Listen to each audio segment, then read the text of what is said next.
எங்கள் அண்ணா அண்ணா எங்கள் அண்ணா காலம் தந்த தலைவர் நீங்கள் அண்ணா. சுடரும் சூரியன் என்று சுடராய் எறிவது சுடரும் பூமியில் உங்கள் தியாகம் நிறைந்ததே. எங்கள் அண்ணனின் ஞாபகங்கள் எங்கள் உயிராய் கலந்ததே. எங்கள் அண்ணா அண்ணா எங்கள் அண்ணா காலம் தந்த தலைவர் நீங்கள் அண்ணா.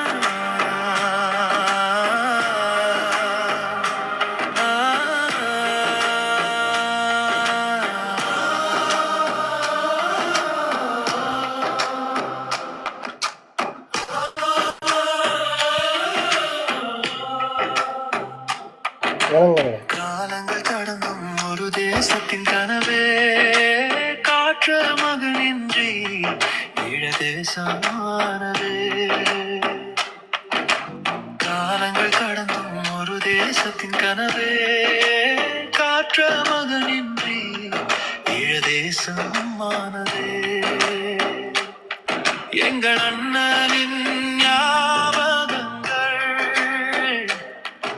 எங்கள் உயிராய் கலந்ததே. எங்கள் அண்ணா அண்ணா எங்கள் அண்ணா காலம் தந்த தலைவர் நீங்கள் அண்ணா.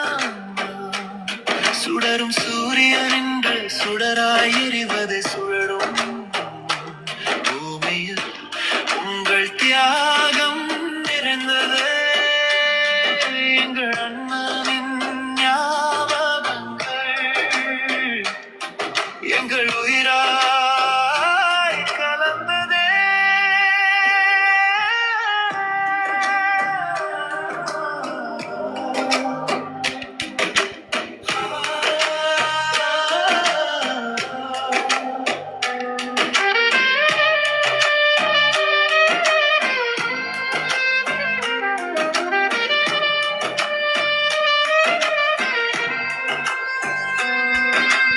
உண்மைகள் இருந்தும் ஓர் ஆயிரம் கதையே காண்பவர் எல்லாம் கதை சொல்லும் நிலையே. உண்மைகள் இருந்தும் ஓர் ஆயிரம் கதையே காண்பவர் எல்லாம் கதை சொல்லும் நிலையே. எங்கள் அண்ணனின் ஞாபகங்கள் எங்கள் உயிராய் கலந்ததே.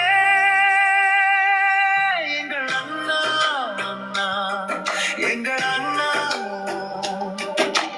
காலம் தந்த தலைவர் நீங்கள் அண்ணா. சுடரும் சூரியன் என்று சுடராய் எறிவதே சுடரும் பூமியில் உங்கள் தியாகம் நிறைந்ததே. எங்கள் அண்ணனின் ஞாபகங்கள்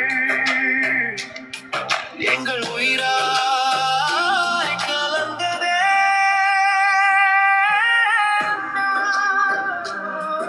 எங்கள் அண்ணா காலம் தந்த தலைவர் நீங்கள் அண்ணா.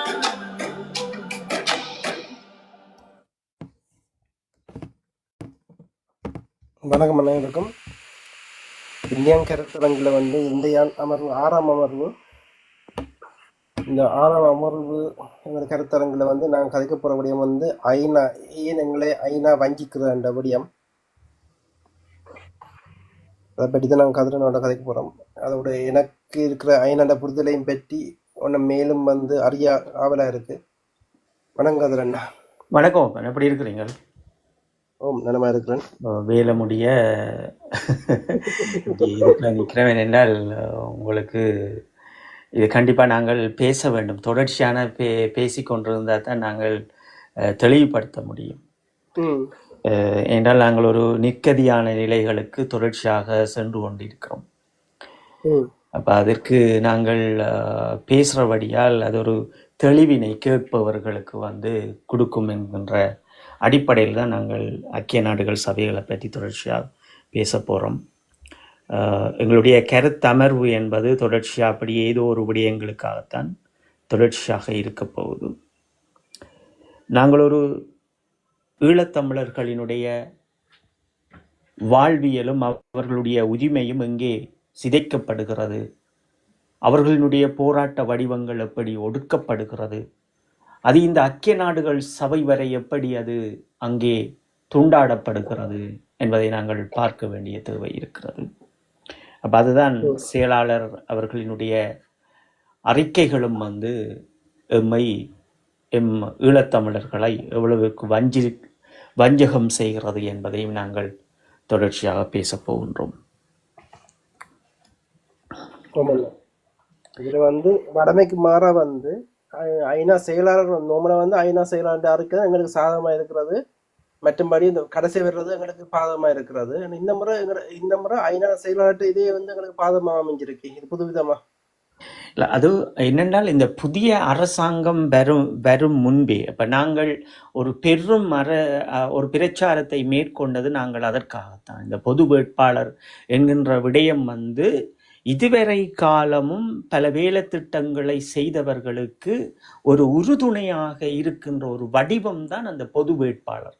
அப்ப நாங்கள் ஒரு பொது வேட்பாளரின் ஒரு விடயத்தை நாங்கள் கொண்டு நிறுத்தும் போது அதை மக்கள் சரியாக புரிந்து கொள்ள வேண்டும். புத்திஜீவிகள் அரசியலோடு ஒவ்வொருவர் ஈழத்தமிழரும் பயணிக்க வேண்டிய தேவைகள் இருக்கிறது, புரிந்து கொள்ளுங்கள் என்பதுதான் அந்த பொது வேட்பாளரை நாங்கள் நிறுத்தி இருப்போம். அப்ப எல்லோரும் அந்த பொது வேட்பாளருக்கு நின்று கொண்டு ஒரு பலமான ஒரு வாக்கை, ஒரு பலமான அடையாளத்தை கொடுக்க வேண்டிய தேவை ஈழத்தமிழர்களிடம் இன்னும் இருக்கிறது. ஏனென்றால் இந்த பகைவனானவன் எங்களினுடைய இந்த விடுதலையினுடைய அந்த வேட்டுக்களில் எப்போதும் தன்னுடைய பகைமையை கொண்டு எமக்குள் திணித்து விட்டு செல்லுகின்ற விடயங்களையும் நாங்கள் தொடர்ச்சியாக பார்த்திருக்கின்றோம். அப்ப ஐநா சபையில் இருந்து எதற்காக இந்த ஆண்டு இப்படி ஒரு அறிக்கை வரப்பட்டது என்றால், இது உங்களுக்கு சிலை பொறிமுறை ஊடாகவே உங்களுக்கு தெரியும். இதற்கு பிறகு வருகின்ற எல்லா விடயங்களும் இந்த அரசாங்கத்திற்காக செய்ய போகின்றார்கள், செய்து கொண்டிருக்கின்றார்கள், தெளிவாகுங்கள் என்று நாங்கள் அதற்குத்தான் மிகவும் ஒரு எல்லா மக்களிடம் அந்த கருத்தரங்கை செய்திருப்போம். அப்ப இங்கே எம்மை சுற்றி என்ன நடக்கிறது? இந்த அரசாங்கத்திற்காக இவர்கள் ஏன் இவ்வளவிற்கு முன் நிற்கின்றார்கள்? நாங்கள் புரிந்து கொள்ள வேண்டும் என்றால், இந்த ஐக்கிய நாடுகள் சபைகளினுடைய இந்த உறுப்பு நாடுகளை நாங்கள் எந்த விதத்தில் கையாண்டு இருக்கின்றோம் என்பதைத்தான் பார்க்க வேண்டும். இதுகளை பற்றி நாங்கள் முதல் இந்த போராட்ட வடிவங்களை எடுத்து செல்லுகின்றவர்கள், அது கையெழுத்து போராட்டங்களாக இருந்தாலும் சரி, அல்லது ஒரு சங்கிலி கோர்வையோடு போராடுகின்ற புலத்தில் போராட்டங்களாக இருந்தாலும் சரி, அல்லது எங்களுடைய வடக்கு கிழக்கில் இருந்தாலும் சரி, நாங்கள் ஒருமித்த குரலோடு ஒரே நாளில் செய்ய வேண்டிய ஒரு தேவை இருக்கிறது. அதுதான் இங்கே முக்கியம். இன்று செயலாளர் நாயகம் அவர்கள் வெளியிட்டிருக்கின்ற இந்த அறிக்கையின் ஊடாக ஈழத்தமிழர் ஒரு பெரும் செய்தியை உலக தேசத்திற்கு சொல்ல வேண்டிய தேவை இருக்கிறது. அப்ப இந்த பொது வேட்பாளர் விடயத்தில் தோற்கடிக்கப்பட்டது என்று சொல்ல முடியாது. ஆனால் நாங்கள் நினைத்த அளவு பலத்தை எமக்கு எம்முடைய மக்கள் வழங்கவில்லை என்பது தெரியும். அப்ப ஒரு பலம் இருந்தால்தான் நாங்கள் ஒரு அரசியலை தெளிவாந்து எடுத்து செல்ல முடியும்.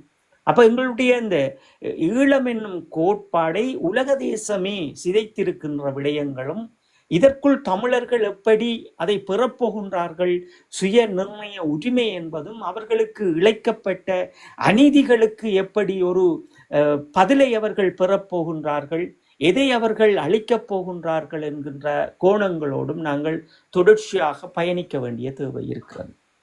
அப்ப ஐக்கிய நாடுகள் சபைகளை பொறுத்தளவில் உங்களுக்கு தெரிந்த விடயங்கள் பலவற்றில் இருக்கும், பலவற்றுகள் தெரியாமல் இருக்கும். அப்ப நாங்கள் இந்த அரச சார்பற்ற நிறுவனங்களோடு ஈழத்தமிழர்கள் பயணிக்க வேண்டிய தேவைகளும் இருக்கிறது. அதே போன்று அரச நிறுவனங்களோடும் நாங்கள் பயணிக்க வேண்டிய தேவைகள் இருக்கிறது. அப்ப நாங்கள் ஒரு போராட்டத்தை செய்கின்றோம் என்றால் அந்த போராட்டத்தினுடைய வடிவம் என்ன? அந்த போராட்டத்தினுடைய அந்த முதல் இடப்படுகின்ற அந்த குறியீடு என்ன?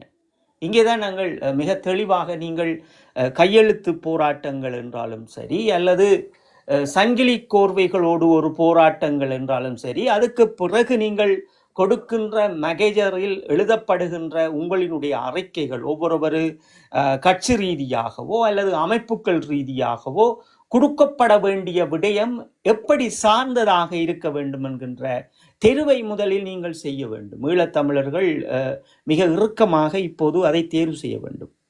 அப்ப இந்த ஐக்கிய நாடுகளோடு சேர்ந்து இந்த யுஎன்ஏயோடு சேர்ந்து நீங்கள் ஒரு வேலை திட்டத்தை செய்ய வேண்டும் என்றால் உங்களுக்கு தெரியும், NHRI என்கின்ற ஒரு தலைப்பின் ஊடாகத்தான் நீங்கள் ஒரு கடிதத்தை எழுதுவீர்கள்.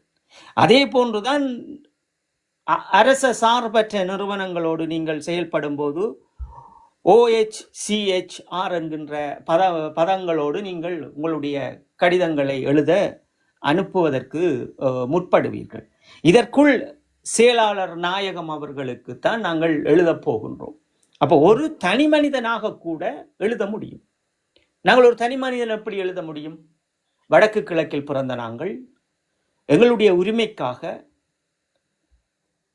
ஐக்கிய நாடுகள் சபைகளில் இருக்கின்ற அரசியல் கோப்பின் பிரகாரம் ஒரு தனி மனிதனுடைய சுதந்திரமும் அவனுடைய கருத்து சுதந்திரம், அதை நாங்கள் தெளிவாக புரிந்து கொள்ள வேண்டும். இந்த கருத்து சுதந்திரம் என்கின்ற ஒரு பொறிமுறையையும் 2007 கொண்டு வருகின்றார்கள். அது உங்களுக்கு தெரியும், நான் நினைக்கிறேன். நாங்கள் அப்போது சண்டை களமுனையில் நாங்கள் நின்றிருப்போம். 2007 நான் நினைக்கின்றேன். பெரும்பாலும் 2007 இந்த ரஷ்யா நாடுகள், பல நாடுகள் உங்களுக்கு உள்ளடக்கி இருப்பார்கள். உங்களுக்கு தெரியும், அரபு நாடுகளோடு சேர்ந்து, ஈரானோடு சேர்ந்து, இப்படியான நாடுகள் தங்கள் ஊடாக ஒரு விடயத்தை அவர்களுக்கு அந்த அவர்களுடைய அந்த வரையறை கோப்பில் அவர்கள் வெளியிட்டிருப்பார்கள். அதில் நீங்கள் அடித்தாலும் தெரியும், இன்டர்நெட்டில் இருக்கும் என்று நான் நினைக்கின்றேன். 5/1 என்கின்ற ஒரு பதத்தில் அந்த அறிக்கையை அவர்கள் வெளியிட்டிருப்பார்கள். ஒரு உலக தேசத்தில் ஐநா மனித உரிமை செயலாளர்கள் ஊடாக அதில் பணியாற்றியவர்கள் எல்லோரும் சேர்ந்து ஒரு பொறிமுறை, அதுவும் ஒரு பொறிமுறை தான், 5/1 என்கின்ற அடிப்படையில் 2007 அது வெளியாகியது. அது நீங்கள் பார்த்தீர்கள் என்றால் தெரியும். அது எங்களுக்கு தமிழீழம் இலங்கையில் அது இதுபடவில்லை, ஆனால் பல நாடுகளை கொண்டதாக அந்த அறிக்கை இருந்தது. அந்த ஐக்கிய நாடுகளோடு இணைந்து நின்ற நாடுகள், அவர்கள் இந்த உக்ரைன், கொரியா, அந்த நாடுகள் குடியரசு இதை கொண்டபடியால் அவர்களுக்கும் அந்த மனித உரிமை மீறல்களில் இருந்து அவர்கள் மீள வேண்டும் என்பதற்காக இப்படி ஒரு பதார்த்தங்களை உருவாக்கி இருந்தார்கள். அந்த பதார்த்தங்களில் கொண்டு வந்தவர்கள் அந்த எரித்திரியா போன்ற நாடுகளும் அதற்குள் அன்றைய காலம் உள்ளடக்கப்பட்டது. அதில் அவர்கள் தெளிவாகவே குறிப்பிட்டிருப்பார்கள், இந்த மனித உரிமை மீறல் என்கின்ற விடயத்தை அதற்குள் கொண்டு வருவார்கள். அதில் அந்த உண்மையாகவே ஒரு ஊடகம் நடத்துகின்றவர் ஒரு நேர்மையாக அவரால் கூட இதை செய்ய முடியும். அப்போ எல்லாருக்கும் இந்த உரிமை இருக்கிறது. ஒரு ஈழத்தமிழர்கள் பிறந்தவர்களுக்கு ஒரு வானொலி நடத்துகின்றவர், ஒரு இணையதளம் நடத்துகின்றவர், எல்லாருக்கும் உரிமை இருக்கிறது தன் மண்ணில் நடந்த விடயங்களுக்கு அது பதில் சொல்வது. ஏனால் அந்த அறிக்கையில் 5/1 என்கின்ற அறிக்கையாகத்தான் அது இருக்க வேண்டும். 2007 வெளியிடப்பட்ட அறிக்கை. அதில் இருக்கின்ற முக்கியமான விடயம் என்னவென்றால், அவர் அரச சார்பற்ற நிறுவனங்களாக இருந்தாலும் சரி அல்லது யாராக இருந்தாலும் அதற்குள் இணைந்து கொண்டு அவரால் அந்த தீர்மானங்களோடு சேர்ந்து இது நடந்ததென்று சொல்லுகின்ற மனித உரிமை மீறலுக்குரிய விடயத்தை யார் வேண்டுமானாலும் அவர்களோடு இணைந்து அதை சரியான முறையில் சாட்சியங்களை பெற முடியும், அளிக்க முடியும் என்பதும் அவர்கள் அந்த ஐக்கிய நாடுகள் சபைகளில் அதை கொண்டு வந்திருப்பார்கள், அந்த பொறிமுறையை. அப்ப இந்த பொறிமுறையெல்லாம் கொண்டு வந்தவர்கள் என்னவென்றால் ஒரு மனித உயிருக்காக இப்படியான விடயங்களை கொண்டு வந்தார்கள். இங்கே பல நாடுகளை கொண்டு வந்தவர்கள் எங்களுடைய அந்த போராட்ட காலங்களில் எங்களுடைய நாட்டை கொண்டு வந்திருக்க மாட்டார்கள். ஆனால் பல நாடுகளை உள்ளடக்கி, ஈரான் போன்ற நாடுகள் அந்த நேரம் பிரச்சனையாக இருந்தது. அதே போன்று உக்ரைன், கொரியா அந்த நாடுகளும் அப்போதும் பிரச்சனையில் இருந்ததால் இந்த ஒரு விதிமுறையை அவர்கள் கொண்டு வந்தார்கள். இதற்குள் கல்விகள், சுகாதாரங்கள், மனித நேயங்கள், இப்படி பலவற்றை. இப்போ ஒரு ஆள் எங்களுடைய மண்ணில் கைது செய்யப்பட்டால், நாங்கள் கைது செய்யப்பட்டால் எங்களுடைய அம்மாவோ சகோதரங்களோ உடனே முறைப்பாடு செய்ய முடியும் என்பதற்காக ஐக்கிய நாடுகள் சபைகளுக்காக ஏற்றது போன்று, அதான் அந்த இலகுவாகவே எங்களுக்கு ஐக்கிய நாடுகள் சபைகள் என்று நாங்கள் எழுதி கொண்டிருக்காமல் NCRI என்ற குறிப்பின் அடிப்படையிலே நாங்கள் அதை போட்டுட்டே நாங்கள் இப்போ எழுதுறது. இப்போ தமிழில் நாங்கள் எழுதுறோம், இப்போ அதை போட்டுட்டு மரியாதைக்குரிய செயலாளர் அவர்களுக்கு நான் இந்த நாட்டில் வசிக்கின்றேன், எனது பெயர் இது, நான் இந்த முகவரியில் இருக்கின்றேன், என்னால் கண்ணால் கண்ட விடயங்கள் அத்தனையும் இப்படி இருக்கிறது, என்னால் இதை ஏற்றுக்கொண்டு வாழ முடியாமல் இருக்கிறது, என் மண்ணில் மடிந்தவர்கள், சிதைந்தவர்கள், இந்த அரசாங்கம் கொடுமைப்படுத்திய, இராணுவம் கொடுமைப்படுத்திய விடயங்கள் என்று இருக்கின்றபடியால் இதற்கு நீங்கள் மனித உரிமை மீறலுக்குரிய விசாரணைக்கு நான் வரவும் தயாராக இருக்கின்றேன் என்ற ஒரு பதத்தை நாங்கள் அனுப்புவது. அப்ப இந்த அனுப்புவதில் ஊடாகத்தான் அந்த விடுதலை, அதாவது எங்களுடைய இறுதி கட்டத்தினுடைய மிக பெரும் அழுத்தமான விடயங்கள் அது ஐக்கிய நாடுகள் சபைகளில் மெல்ல மெல்ல மெல்ல மெல்ல ஊண்டி ஊண்டி ஊண்டி ஊண்டி அது ஒரு பலமாக வந்தது. அப்ப இந்த பலமாக இருந்த எல்லா பொறிமுறைகளும் ஒவ்வொரு ஆண்டுகள் வரும்போது தமிழர்கள் ஏதோ ஒரு விடயத்தில் கொஞ்சம் பலமாக இருப்பார்கள். ஏனென்று இப்படி ஒரு அறிக்கை வெளியாகிருக்கிறது என்றால் இது ஒரு பலவீனப்படுத்துவதற்குரிய வேலை திட்டத்தை எம்மவர்களை செய்திருக்கிறார்கள் என்பதில் எந்த மாற்று கருத்தும் அல்ல. அது உண்மை. எங்களை பொறுத்தளவில் நாங்கள் பார்ப்பது என்னவென்றால் இனத்தாலே நாங்கள் தோற்கடிக்கப்படுகிறோம் என்பதுதான் உண்மை. அப்ப சரி, அப்ப அவர்கள் கொண்டு வந்த இந்த 5 கீழ் 1 என்கின்ற இந்த பதார்த்தத்தின் ஊடாக 2007 வருகின்ற அறிக்கையின்படி நீங்கள் எல்லோருமே, ஈழத்தமிழர்கள் எல்லோருமே இதை எதிர்க்க முடியும். இதற்கு அரசியல் கட்சி தான் வேண்டும் என்ற எந்த சட்டமும் அவர்கள் அதில் வரையறுக்கவில்லை. அதை நாங்கள் மீண்டும் மீண்டும் சொல்லுவது என்னவென்றால், ஐக்கிய நாடுகள் சபையை பொறுத்தளவில் நான் அமைச்சராக வந்தால்தான், நான் பார்லமன்றம் போனால்தான், அல்லது நான் மாநகர சபைக்கு வந்தால்தான் ஐக்கிய நாடுகளில் நான் சொல்லுவதை ஏற்பார்கள் என்று நினைத்தீர்கள் என்றால் உங்களுக்கு அது யாரும் சொன்னால் உங்களை தோற்கடிக்கிறார்கள் என்று அர்த்தம். எம் இனத்தை அரசியல் ரீதியாகவும் உலக ரீதியாகவும் இருக்கின்ற அரசியல் பாதைகளை உங்களை வைத்தே மூட நினைக்கின்றார்கள் என்பதே அர்த்தம். அப்ப நீங்கள் புரிந்து கொள்ள வேண்டும், இந்த உலகத்தில், இந்த உலக பரப்பில் நாங்கள் எங்கே வாழ்ந்தாலும் எங்களினுடைய பிரச்சனை, தனி மனித பிரச்சனையாக கூட இருந்தால் கூட நாங்கள் அங்கே அனுப்ப முடியும். இப்போ நாங்கள் ஒரு கம்பெனியில் வேலை செய்து கொண்டிருக்கின்றோம் என்றால் அங்கே மீறல்கள் நடக்கிறது, நாங்கள் அந்த எங்களுடைய மாவட்டத்திற்குரிய போலீஸில் அறிவித்து அவர்கள் ஒரு நடவடிக்கை எடுக்கவில்லை என்றால் எங்களால் இந்த மனித உரிமை மீறலை நாங்கள் காண்கின்ற இடம். சிறுவர்களை வைத்து இந்த கம்பெனி இதை செய்கின்றார்கள், எனக்கு பயமாக இருக்கிறது, என்னுடைய நாட்டில் போலீஸ் என்னை கொன்று விடுவார்கள், அவர்கள் பணம் கொடுத்து என்னை கைது செய்வார்கள், இந்த விடயங்களை நான் சொல்ல பயமாக இருக்கிறது என்பதை நாங்கள் உங்களுக்கு தெரிவிக்கின்றோம் என்று ஐக்கிய நாடுகள் சபைகளுக்கு அனுப்புகின்ற முறை கூட அங்கே இருக்கிறது. அதை நான் சொல்லுவேன் இப்போது. நீங்கள் கல்வி என்பது மிக முக்கியத்துவம் வாய்ந்தது. எங்களுடைய மேதகு அவர்கள் மிக தெளிவாக ஆயுத போராட்டம் என்பதும் கல்வி போராட்டம் என்பதையும் எமக்கு மிக தெளிவாக கற்பித்தபடியால் இந்த நுணுக்கங்களை நாங்கள் உங்களுக்கு சொல்லுகின்றோம் என்னவென்றால், இனியாவது நான் சிலை பொறிமுறையோடு வந்து இந்த ஊடகத்தில் இந்த டிக்டோக்கை சரியாக பயன்படுத்த வேண்டும் என்று சொல்லிக்கொண்டு நான் வந்ததற்கும் அதுக்குரிய காரணம்தான். நீங்கள் எல்லோரும் ஒரு அறிவு சார்ந்த கேள்விகளை கேட்பீர்கள், அறிவு சார்ந்து இதை எப்படி நகர்த்துவது என்று கேட்பீர்கள் என்று பார்த்தால், நான் நீ என்கின்ற வாதங்களோடும் நான் பெரிது நீ பெரிது என்று சொல்லி காலத்தை கடத்ததால் நாங்கள் ஒதுங்கி இருந்தோம். அதை நீங்கள் வடிவா புரிந்து இருப்பீர்கள் தர. அப்ப இப்படியான விடயங்களை நீங்கள் ஒவ்வொருவர் ஈழத்தமிழனும் உங்களால் முடிந்த பங்களிப்பை நீங்கள் அதற்கு கடிதங்கள் எழுதி முடிந்த பின், உங்கள் சைனிட்ட பின் கீழுக்கு அவர்களுக்கு விளக்கமாக குறிப்புக்குள் போட்டு இந்த கடிதத்தினுடைய விடயங்கள் எதுவும் எங்களினுடைய அரசாங்கத்திற்கோ வெளியிலேயோ நீங்கள் எக்காரணம் கொண்டும் அதை தெரிவிக்க மாட்டீர்கள் என்ற உண்மையோடும் நம்பிக்கையோடும் இருக்கின்றேன் என்று எழுதிவிட்டாலே போதும் அந்த கடிதத்தில். இதான் அந்த பதம். அது நாங்கள் இமெயில் ஊடாகவும் அனுப்பலாம், அல்லது நேரடியாகவும் அவர்களுக்கு அனுப்பி வைக்கலாம். உங்கள் இமெயில் வேண்டுமென்றால் உங்களிடம் இருக்கின்ற இமெயிலை நீங்கள் தாராளமாக வாட்ஸ்அப் ஊடாக அனுப்பிவிடுங்கள் எல்லோருக்கும். அவர்கள் ஏன்றால் நாங்கள் இதுகளை எல்லாம் வெளியில் போடக்கூடாது. அது நாங்கள் அந்த அந்த கௌரவம் என்றொன்று இருக்கிறது, அது ஒரு வேலை திட்டத்தை வேண்டி இதுக்கு அனுப்ப வேண்டும் என்று நினைப்பவர்கள் எங்களுடைய கேள்விகளே அனுப்பலாம். எங்களுக்கு என்னென்ன கேள்வி இருக்கிறது, இன்று வந்திருக்கின்ற பொறிமுறைகளை நாங்கள் ஏற்றுக்கொள்ளவில்லை என்று ஒவ்வொரு குடிமகன் கூட பதிவிட முடியும். ஒரு 8 வயது குழந்தை கூட எழுத முடியும், 10 வயது குழந்தை கூட எழுத முடியும். இதுக்கு வயது எல்லை அல்ல.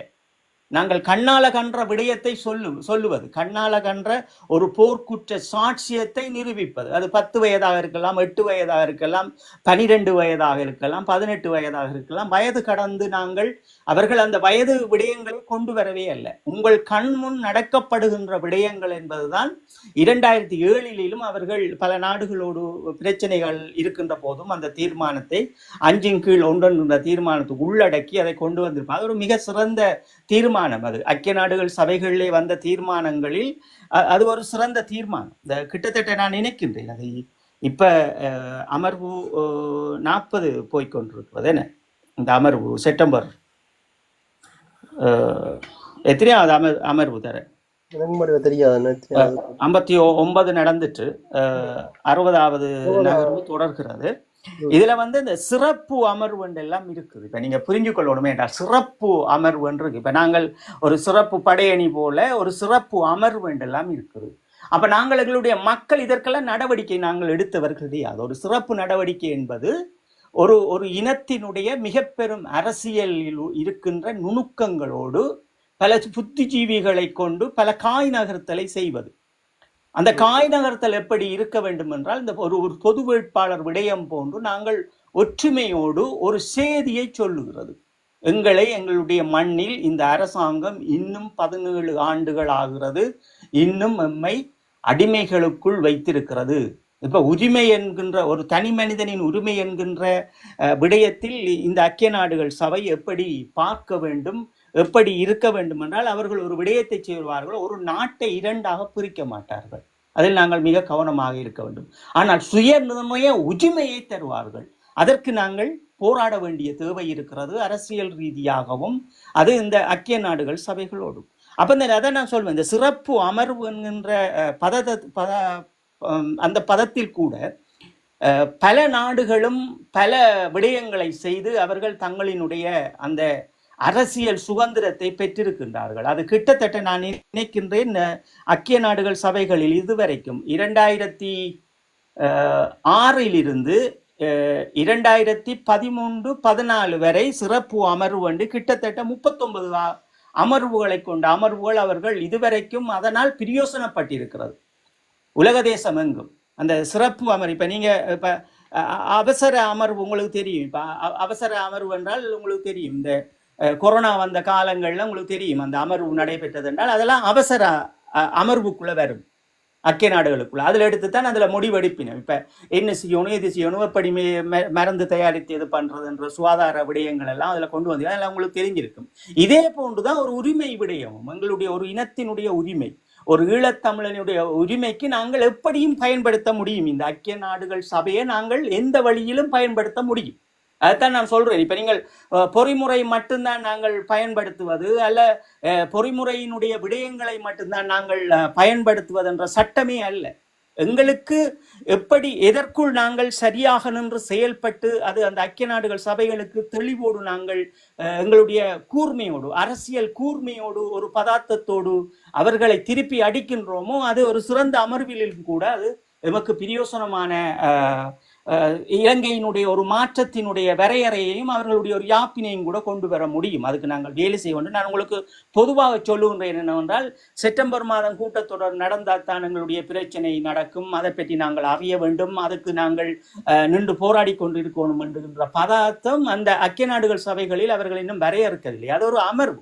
அது அந்த நேரம் நாங்கள் விசாரணை என்பதும் நேரடியாக உரையாடுவதும் அதற்கு வருகின்ற பொறிமுறைகளை சரியாக கடைபிடித்து கொண்டு ஒரு பாடசாலை போன்றுதான் அதற்குள் நாங்கள் நின்று கொண்டு இது இப்படி நடக்கிறது என்கின்ற விடயங்களை நாங்கள் கையாளுதல், ஒரு விடயங்களை நாங்கள் கையாண்டு அதுக்குரிய தீர்வுகளை செய்கின்ற அதுதான் இந்த பொறிமுறை அமர்வுகள். ஆனால் இந்த அமர்வில் இல்லாமல் நாங்கள் பணியாற்ற வேண்டிய தேவை இருக்கிறது என்பதுதான் நாங்கள் இந்த இளையோர்களிடம் கடத்த வெளிக்கிடுவது. இளையோர்கள் நீங்கள் புரிந்து கொள்ள வேண்டும் என்பது. அப்ப சரி, இப்ப இந்த விடயங்களை நாங்கள் பேசிக்கொண்டிருக்கிறோம். இந்த ஐக்கிய நாடுகள் சபைகளில் இருக்கிற இந்த பொறிமுறைகள், இந்த சிறப்பு உரிமைகளை பற்றியெல்லாம் நாங்கள் பேசிக்கொண்டிருக்கிறோம். அப்ப இந்த சிறப்பு உரிமைகளுக்குள் அடங்கப்படுகின்ற விடயங்களை கொண்டு பார்த்தோம் சொல்ல, இப்ப தீர்மானங்கள் வரும். இப்ப தீர்மானங்கள் கூட நீங்க பார்த்தீர்கள் என்றால் 2006 போன வருடங்கள் வரை கிட்டத்தட்ட 1490 1485 ஏதோ ஒரு அவ்வளவு தீர்மானங்கள் இந்த உலகத்தில் ஐக்கிய நாடுகள் சபைகளால் கொண்டு வரப்பட்டிருக்கிறது, நிறைவேற்றப்பட்டிருக்கிறது. இதை தான் நீங்க சரியா புரிஞ்சு கொள்ளணும். அப்ப இந்த ஐக்கிய நாடுகள் சபைகளால் இருக்கின்ற ஏதோ ஒரு நாட்டில் வாழ்கின்ற மனிதர்களுக்கும் அவர்களுடைய அரசியல் கட்டமைப்புகளுக்கும் அவர்களுடைய வருங்காலத்தினுடைய வரலாற்றுக்காகவும் இந்த ஐக்கிய நாடுகள் சபை பயணிக்க பெற்றதில் 2006 இன்று 2024 வரை ஒரு 1485 தீர்வுகளை கொண்ட ஒரு பொறிமுறைகளை அவர்கள் நிறைவேற்றியிருக்கிறார்கள் என்றால் ஏன் நாங்கள் தோற்று நிற்கிறோம்? இதுகளைத்தான் நீங்கள் சரியாக புரிந்து கொள்ள வேண்டும். அப்ப எதற்காக நாங்கள் தோற்று நிற்கின்றோம்? அப்ப அதான் நாங்கள் சொல்லுவது என்னவென்றால், நாங்கள் தோற்று நிற்கின்ற இடம் எல்லாம் பகைவன் எம்மை பிரித்தாளுகின்றான். அந்த இடத்தை நாங்கள் நொறுக்க வேண்டிய தேவை இருக்கிறது. அன்புக்குரிய இளையோர்களே, நீங்கள் தெளிவுபடுங்கள் என்று நாங்கள் இவர்களுக்கு மீண்டும் மீண்டும் சொல்லியிருப்போம். அப்ப இப்படித்தான் ஒவ்வொரு விடயங்களும் இந்த பரப்பில், எங்களுடைய இந்த உலக பரப்பில் இந்த யுஎன்ஏ ஊடாக நாங்கள் பெற வேண்டிய விடயங்கள், நிறைய விடயங்கள் இருக்கிறது. அதே போன்றுதான் இந்த நடவடிக்கைகள் அவர்கள் மேற்கொள்வார்கள். இப்ப ஐசிசி போன்ற விடயங்கள் இருந்தாலும் சரி, இப்ப விசாரணை உள்ளடக்கம் என்றால் உங்களுக்கு தெரியும் என்னவென்றால், இன்றைக்கு என்னென்றால் எங்களை தமிழாக்கள்ல இருக்கிற பிரச்சனை ஒன்று என்றால், ஈழத்தமிழர்கள் இருக்கிற பிரச்சனை என்னென்றால், ஒரு பொறிமுறை வருகிறதென்றால் அதை நாங்கள் எப்படி கடந்து போக வேண்டும் என்பது தெரியாது. இந்த ஊடகவியலாளர்களுக்கு நான் சொல்லுவது, தயவு செய்து என் அன்புக்குரியவர்களே, நீங்கள் எப்போதும் ஒரு அரசியல் தெளிவான சித்தாந்தங்களோடு பயணிக்காம விட்டீர்கள் என்றால் எங்களை தோற்கடிப்பீர்கள். அப்போ ஒரு பொறிமுறை வருகிறது என்றால் அந்த பொறிமுறையின் உள்ளடக்கம் வைக்கின்றார்கள். இலங்கையும் தமிழீழ விடுதலை புலிகளின் பொறுப்பு கூற வேண்டும் என்ற ஒரு அடக்கத்தை வைப்பார்கள். அப்ப உங்களுக்கு தெரியும் என்னென்றால், 17ஆம் திகதி வரை உலக தேசம் சொல்லுகின்ற அந்த 18ஆம் திகதி வரை விடுதலை புலிகள் யாருமே இல்லை, அவர்களினுடைய எந்த ஒரு விடயமும் அவர்கள் இல்லை என்பதை அவர்கள் முத்திரை குத்தி விட்டார்கள். விடுதலை புலிகள் இல்லை என்பதை அவர்கள் கொண்டு வந்திருக்கின்றார்கள். அப்ப இதுல இருக்க முக்கியமான விடயம் என்னவென்றால், போர்க்குற்றம், போர் ஆவணப்படுத்தலும் போர் சாட்சியம் அளித்தலும். அப்ப இருக்கின்ற விடயம் என்னவென்றால், இவர்கள் அதற்குள் உள்ளடக்குகின்ற போது எங்களினுடைய ஊடகங்களில் என்ன சொல்லுகின்றார்கள் என்றால், தொடர்ச்சியாக விடுதலை புலிகள் அதற்கு பொறுப்பு கூற வேண்டும் என்று இந்த விடுதலை புலிகளினுடைய பதார்த்தத்தை மட்டுமே இந்த ஊடகங்கள் பேசிக்கொண்டிருக்கிறது. இங்கேதான் நாங்கள் மீண்டும் தோல்வி அடைகிறோம். அதான் நாங்கள் எங்களுடைய அன்புக்குரியவர்கள் சொல்லுகிறோம், நாங்கள் ஒரு அரசியல் தெளிவார்ந்து நீங்கள் பயணிக்கும் போது நாங்கள் எங்கே எங்களுடைய குரலை நாங்கள் உயர்த்த வேண்டும், எங்கே அதை மௌனமாக கொண்டு போய் இந்த தீர்வினை பெற வேண்டும் என்கின்ற சில யுத்திகள் இருக்கிறது. அந்த யுத்திகளை நீங்கள் கையாளாமல் நீங்கள் எதுவும் செய்ய முடியாது. இப்ப உதாரணமாக நீங்கள் பார்த்தீர்கள் என்றால், இன்று எங்களுடைய மாமனிதர் அவர்கள் உயிரோடு இல்லை, எங்களுடைய அன்றன் பாலசிங்கண்ணா அவர்கள் இல்லை, எங்களுடைய தமிழ்ச்செல்வண்ணா அவர்கள் இல்லை. ஆனால் இன்று பார்த்தீர்கள் என்றால் பெரும் வலைத்தளங்கள் எல்லோரும் தங்களை ஒரு படித்தவர்களாகவும் பட்டம் பெற்றவர்களாகவும் தங்களை காட்டிக்கொண்டு, எங்களுக்குத்தான் யுஎன்ஏ பற்றி தெரியும், எங்களுக்குத்தான் இந்த பொறிமுறைகளை பற்றி தெரியும், அன்றண்ணா அவர்கள் பிழைவிட்டார், தமிழ்ச்செல்வண்ணா அவர்கள் பிழைவிட்டார், மேதகு அவர்கள் பிழைவிட்டார் என்கின்ற ஒரு கூச்சம் இல்லாமல் இதை பேசுவார்கள். இங்கேதான் நீங்கள் தெளிவாக புரிந்து கொள்ள வேண்டும் என்னவென்றால், எம்மையெல்லாம் ஏன் இப்படி பேசுகின்றார்கள்? இங்கே இருக்கின்றது ஒரு இனத்தினுடைய விடுதலைக்கான போராட்டம் கிடையாது. இங்கே நீ நான் என்ற போராட்டமும் அவர்களினுடைய வியாபார தந்திரங்களும் தங்களை அடையாளப்படுத்துகின்றதாகவே இன்று பலர் முளைத்திருக்கின்றார்கள். அது தங்களினுடைய இணையதளங்களாக இருந்தாலும் அதை தாங்கள் கட்டி எழுப்ப வேண்டும், அதற்கு ஒரு வருமானத்தை பெற வேண்டும், தங்களை இந்த இடத்தில் சரியாக நிரூபித்துக் கொண்டு நான் எழும்ப வேண்டும் என்று நினைக்கின்றவர்களும் இருக்கின்றார்கள். அப்ப நாங்கள் இதையெல்லாம் கடந்துதான் இந்த ஐக்கிய நாடுகள் சபைகளுக்குள் வேலை செய்ய வேண்டிய தேவை எங்களுடைய மக்களுக்கு இருக்கிறது, இளையோர்களுக்கு. அப்ப இதுதான் நாங்கள் சொல்லுகின்ற, நாங்கள் முதலில் ஐக்கிய நாடுகள் சபைகளை பற்றி நாங்கள் புரிந்து கொள்வோம். உங்களை ஒரு அரசியல்வாதி ஏமாற்றுவர், நீங்கள் எங்களுடைய கட்சிக்குத்தான் நீங்கள் வாக்கு போட வேண்டும், அதற்கு பிறகுதான் நாங்கள் போய் பார்லமன்றத்தில் பேசுவார்கள் என்றால் எதற்கு 2007ஆம் ஆண்டு 5/1 தீர்மானம் எதற்காக ஐக்கிய நாடுகள் சபை கொண்டு வரப்பட்டது? இதை நீங்கள் கேட்கணும் எல்லாரும். இதை நாங்கள் தமிழர், நீங்கள் உங்களை போயிட்டு இணையதளத்தில் என்ன செய்யுங்கள், கதிர் சீமானை எதிர்க்குதுன்றதுக்காக கதிரோட வந்து உரையாட மாட்டீங்கள், நீங்க போய் சண்டை பிடிச்சு கொண்டிப்பீங்க. உங்களுக்கு முதல் ஐக்கிய நாடுகள் சபைகளில் பெற வேண்டிய உரிமைகளும் அதற்குரிய விடயங்களும் உங்களுக்கு தெரிய வேண்டும். அப்ப அந்த அடிப்படையில் உங்களுக்கு இருக்கின்ற பிரச்சனை என்னவென்றால் 5/1 எப்படி கொண்டு வரப்பட்டது, ஏன் கொண்டு வரப்பட்டது? அப்ப இதையெல்லாம் புரிந்தீர்கள் என்றால் நீங்கள் உங்களுடைய அரசியல்வாதிக்கு ஒரு செய்தியை சொல்வீர்கள் என்னவென்றால், நீங்கள் சொல்லுவது பொய். ஒரு குடிமகன், ஒரு மொழியை பேசுகின்றவன், அவன் கண்ணால் கண்ட விடயங்களும் அந்த கண்ணால் கண்ட சாட்சியங்களும், இதற்காக நாங்கள் ஒருமித்த குரலாக ஐக்கிய நாடுகளுக்கு தடயங்களையும் ஆவணங்களையும் போராட்டங்களையும் செய்ய முடியும், அனுப்ப முடியும் என்கின்ற உண்மையான விடயத்தை நீங்கள் சொல்லுவீர்கள்.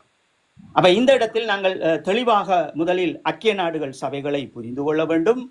ஐக்கிய நாடுகள் சபையினுடைய பொறிமுறைகள் என்ன, அவர்கள் எமக்காக, ஒரு மனிதனுக்காக அவர்கள் என்னென்ன செய்து வைத்திருக்கின்றார்கள் என்கின்ற கோப்பின் அடிப்படையில் நாங்கள் புரியாமல் எதையுமே பெற்றுவிட முடியாது. அந்த கோப்பினை நாங்கள் புரிந்து கொள்ள வேண்டும். எமக்காக எந்த ஆண்டுகள், இப்ப நான் ஏன் 2007 இருந்து நான் உங்களோடு பேசுகின்றேன் என்றால், அந்த தீர்மானங்கள் நீங்கள் இப்ப ஆண்டுகள் நாங்கள் பின்னுக்கு போகக்கூடாது. இப்ப நாங்கள் விடுதலை புலிகள் வந்து மௌனமாகிய பின் நாங்கள் குமரி கண்டத்துக்குள்ள போய் நின்றோம் என்றால் அதுக்கு என்ன அர்த்தம்? எங்களுடைய வரலாற்றை மறைப்பதற்குரிய அர்த்தம். நாங்கள் 2009க்கு பிறகு ராவணனை பற்றி பேசிக்கொண்டிருந்தோம் என்றால் என்ன அர்த்தம்? எங்களினுடைய வரலாற்றினுடைய நாயகர்களை நாங்கள் தொலைக்கின்றோம் என்ற அர்த்தம். அப்ப எல்லாத்துக்கும் ஒரு ஆவணங்கள் இருக்கிறது. சிவபுராணத்தில் அதற்குரிய ஆவணங்கள் இருக்கிறது, அதே போன்று மகாபாரத்தில் அதற்குரிய ஆவணங்கள் இருக்கிறது, எல்லாமே இருக்கும். ஆனால் இந்த முள்ளிவாய்க்காலுக்குரிய ஆவணங்கள் நாங்கள் சேகரித்திருக்கின்றோமா என்றால் இங்கே தான் இருக்கிறது. எம்மை பல பகைவர்கள் எம்மை துண்டாடுவார்கள் இதை மறப்பதற்கு. அப்ப நாங்கள் மறந்துவிடக்கூடாது. அந்த மறக்க வேண்டும் என்பதற்காகத்தான் இந்த புதிய அரசாங்கத்தை கொண்டு வந்து இன்று இந்த தீர்மானங்களை இப்படி கொண்டு வருகிறார்கள். அப்ப இதற்கெல்லாம் நாங்கள் என்ன செய்யலாம்? பொதுவாக இப்ப நீங்கள், உங்களுக்கு எல்லோருக்கும் கேள்வி இருக்கு, அப்ப நான் என்ன செய்வது? ஒரு தனி மகனாக நான் என்ன செய்வது? எனக்கு அரசியலில் யாரிடமும் நம்பிக்கை இல்லை, எனக்கு யாரிடமும் நம்பிக்கை இல்லை, நான் எப்படி என்னுடைய விடயத்தை நான் ஐக்கிய நாடுகள் சபைகளுக்கு தெரிவிப்பது? கண்டிப்பாக நீங்கள் தெரிவிக்க முடியும். அதற்குரிய இமெயிலில் அனுப்ப போகின்றீர்கள் என்றால் நீங்கள் அது முக்கியமாக புரிந்து கொள்ளுங்கள். முதலில் நீங்கள் எழுதி அதை ஒரு பேப்பரில் எடுத்து உங்களுடைய கையெழுத்தை நீங்கள் இட வேண்டும். அதற்கு பின் நீங்கள் ஸ்கேன் பண்ணி அதற்கு பிறகு நீங்கள் தொடர்ச்சியாக உங்களுடைய கிராமத்தில் என்னென்ன நடக்கிறது என்பதையும் நீங்கள் தொடர்ச்சியாக அனுப்பி கொண்டிருக்க முடியும் செயலாளர் அவர்களுக்கு. அது நீங்கள் பொதுவாக நீங்கள் அதை நான் சொல்வேன் உங்களுக்கு, OHCHR என்கின்ற பதார்த்தத்தோடு நாங்கள் ஒரு அரச சார்பற்ற நிபுணத்துவம் என்கின்ற அடிப்படையில் எடுப்பலாம், அல்லது அதுக்கு கீழ் நீங்கள் அரசாங்கத்தோடு சேர்ந்து நாங்கள் பயணிக்க வேண்டும் UNA என்றால் NHRI என்கின்ற பதார்த்தத்தோடு உங்களுடைய கடிதங்கள் தொடரப்பட வேண்டும். நீங்கள் எங்கே அனுப்புகிறீர்கள் என்கின்ற பதார்த்தம் முதல் இருக்க வேண்டும். இந்த 2 பதார்த்தங்களை நீங்கள் எப்போதும் மறக்கக்கூடாது. NHRI, இரண்டாவது OHCHR என்கின்ற பதார்த்தங்களை நீங்கள் மறந்தீர்கள் என்றால் உங்களுடைய கடிதங்கள் எங்கே போகிறது எங்கே வருகிறது என்று தெரியாமல் இருக்கு. அப்ப செயலாளர் நாயகம் அவர்களுக்கு நாங்கள் ஒரு கடிதத்தை எழுதுகிறோம். நீங்கள் கொண்டு வந்த பொறிமுறைகள் ஒன்றுமே நாங்கள் ஏற்றுக்கொண்டவர்கள் கிடையாது. நாங்கள் ஒருமித்த குரலாக ஒரே நாளில் ஒரு குறிப்பிட்ட கடிதங்களையோ மின்னஞ்சலையோ எழுதக்கூடிய அளவும் அனுப்பக்கூடிய அளவும் எங்களை நாங்கள் மாற்றிக்கொள்ள வேண்டும். இந்த போராட்டங்களை நாங்கள் உருவாக்கி கொள்ள வேண்டும்.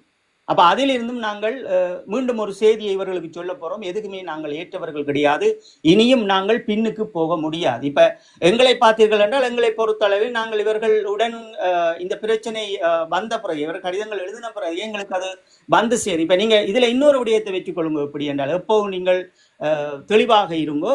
இப்போ ஒரு சாட்சியம் அளிப்பவருக்கு கண்டிப்பாக எங்களுக்கு ஒரு நம்பர் தருவார்கள், ஒரு டொக்குமெண்டேஷன் நம்பர் இருக்கிறது.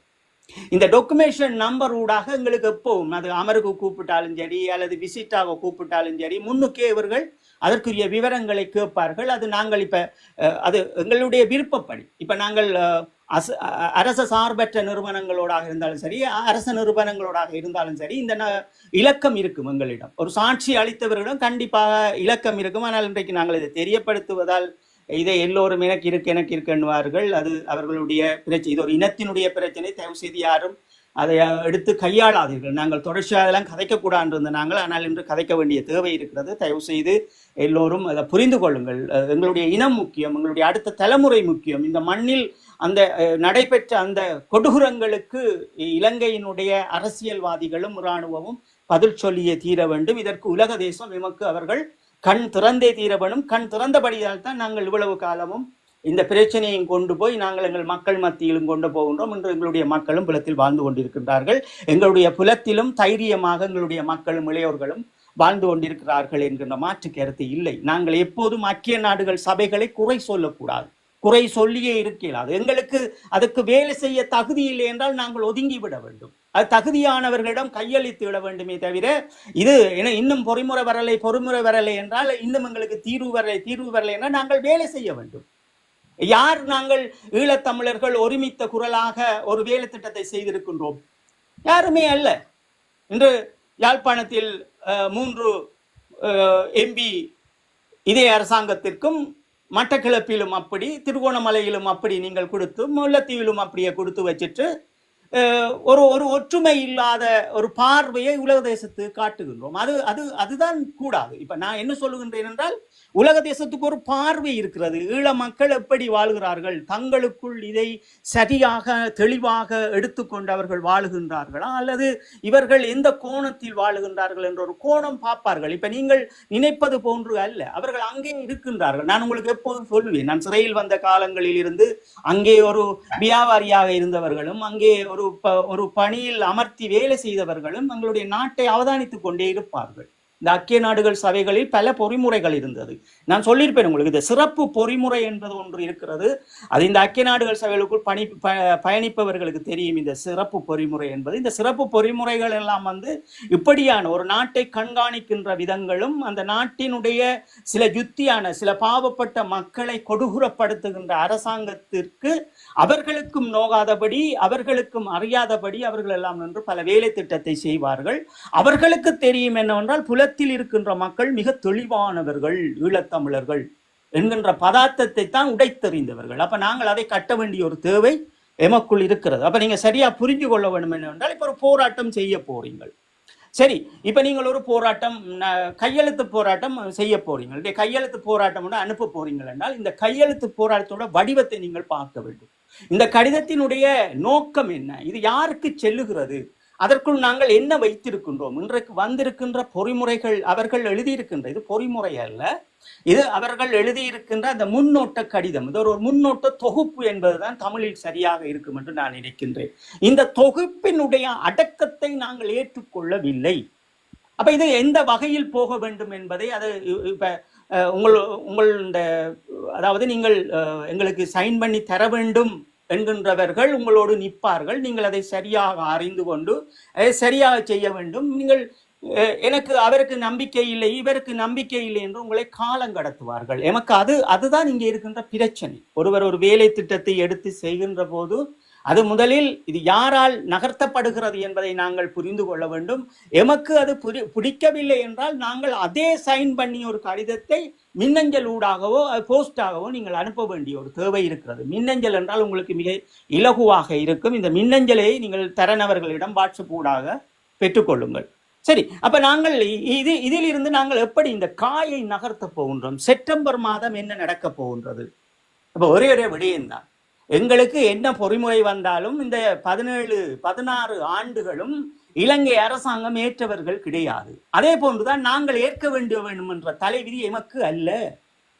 தெளிவா புரிஞ்சு கொள்ளுங்கள். நீங்கள் அரசாங்கம் என்று பலமுறை இருந்த அரசாங்கங்கள், அது கோத்தா ராஜபக்ச, மஹிந்தா ராஜபக்ச, அதுக்கு பிறகு நல்ல அரசாங்கம், அதில் ரணில் இருந்ததும், அது பிறகு மைத்திரிபால சிறிசேனா அவர்கள் இருந்ததும், அதற்கு பிறகு இன்றைய அரசாங்கம் இருந்தது.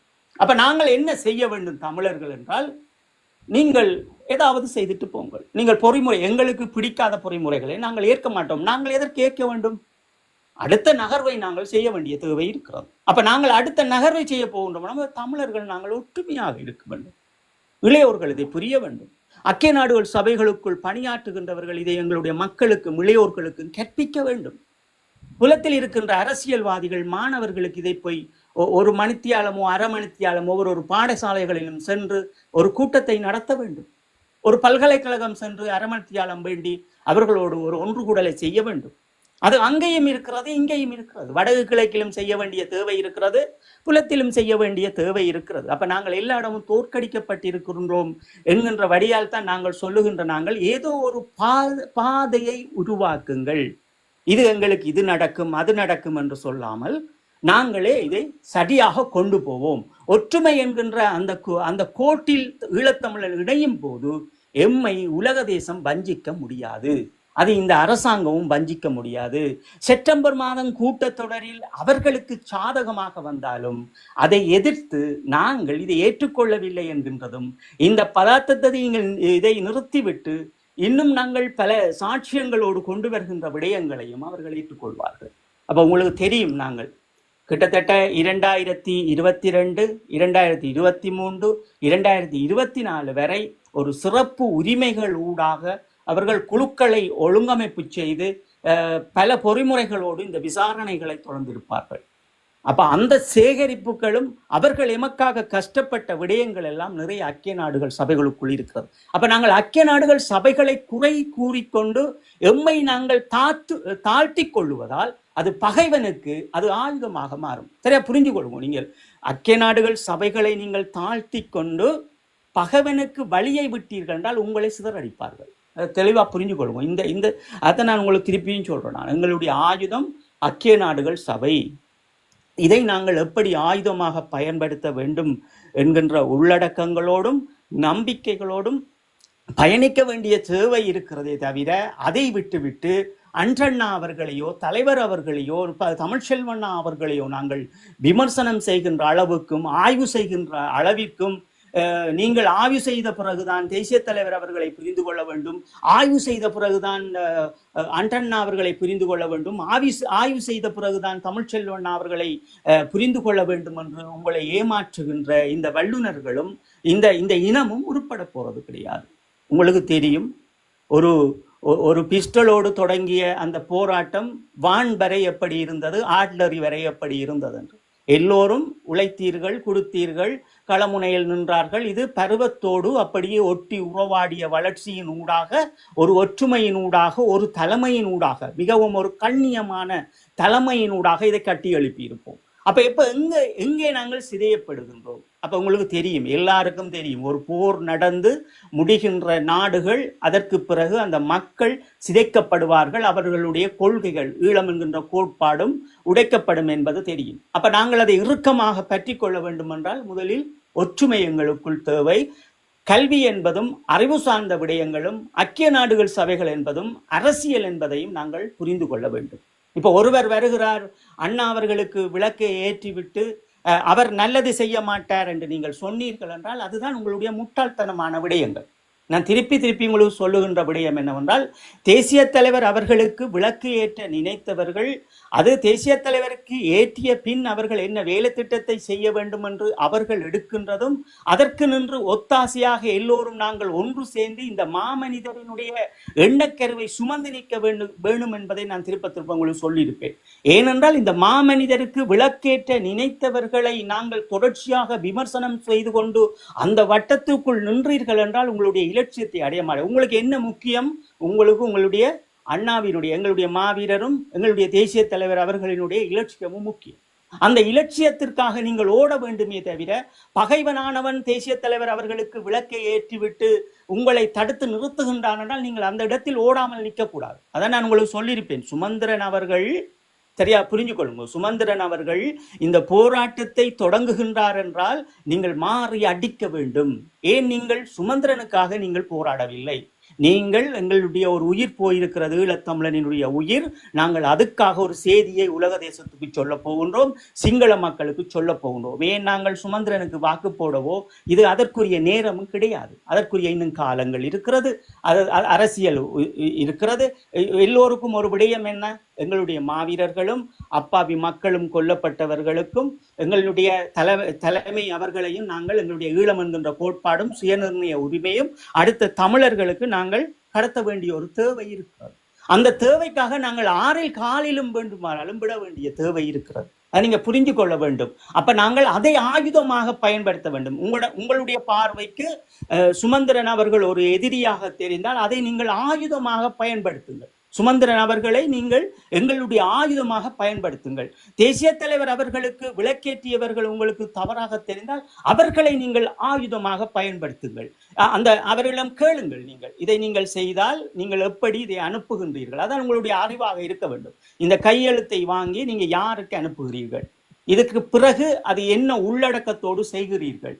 இந்த கடிதத்திற்கு பிறகு செயலாளர் நாயகம் அவர்கள் வெளியிடுகின்ற அறிக்கையிலும் அனுப்புவதற்கு அவர் அனுப்புகின்ற கடிதத்திலும் என்ன வருகிறது என்பதை எமக்கு எப்ப தெரிவிப்பீர்கள்? அப்ப உங்களுக்கு தெரியும், ஒரு கடிதத்தை நீங்கள் செயலாளர் நாயகம் அவர்களுக்கு அனுப்பீர்கள் என்றால் உங்களுக்கு 1 கிழமைக்கு பிறகு அனுப்புவினம் அல்லது 3 கிழமைக்கு பிறகு அந்த பதில் உங்களை தேடி வரும். அதை நீங்க சரியா புரிஞ்சு கொள்ளுங்க. புலத்தில் இருக்கிறார்கள், வேற ஆக்கள் அல்ல, புலத்தில் ஊர்ல இருந்து வார ஆக்களுக்கு காலங்கள் எடுக்கும் கடிதங்கள் வந்து சேர. ஆனால் மின்னஞ்சலில் அனுப்பியீர்கள் என்றால் உங்களுக்கு அந்த 21 நாளைக்குள் உங்களுக்கு அவர்கள் பதில்களை அனுப்பி வைப்பார்கள்.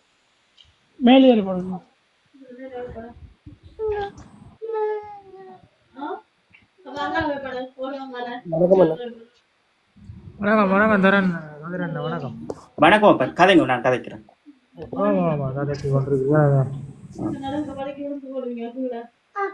யூசர் ஐடி வந்து மேல இருக்குங்கன்னா கேக்குதானே? யூசர் வணக்கம், கதைங்க யூசர்.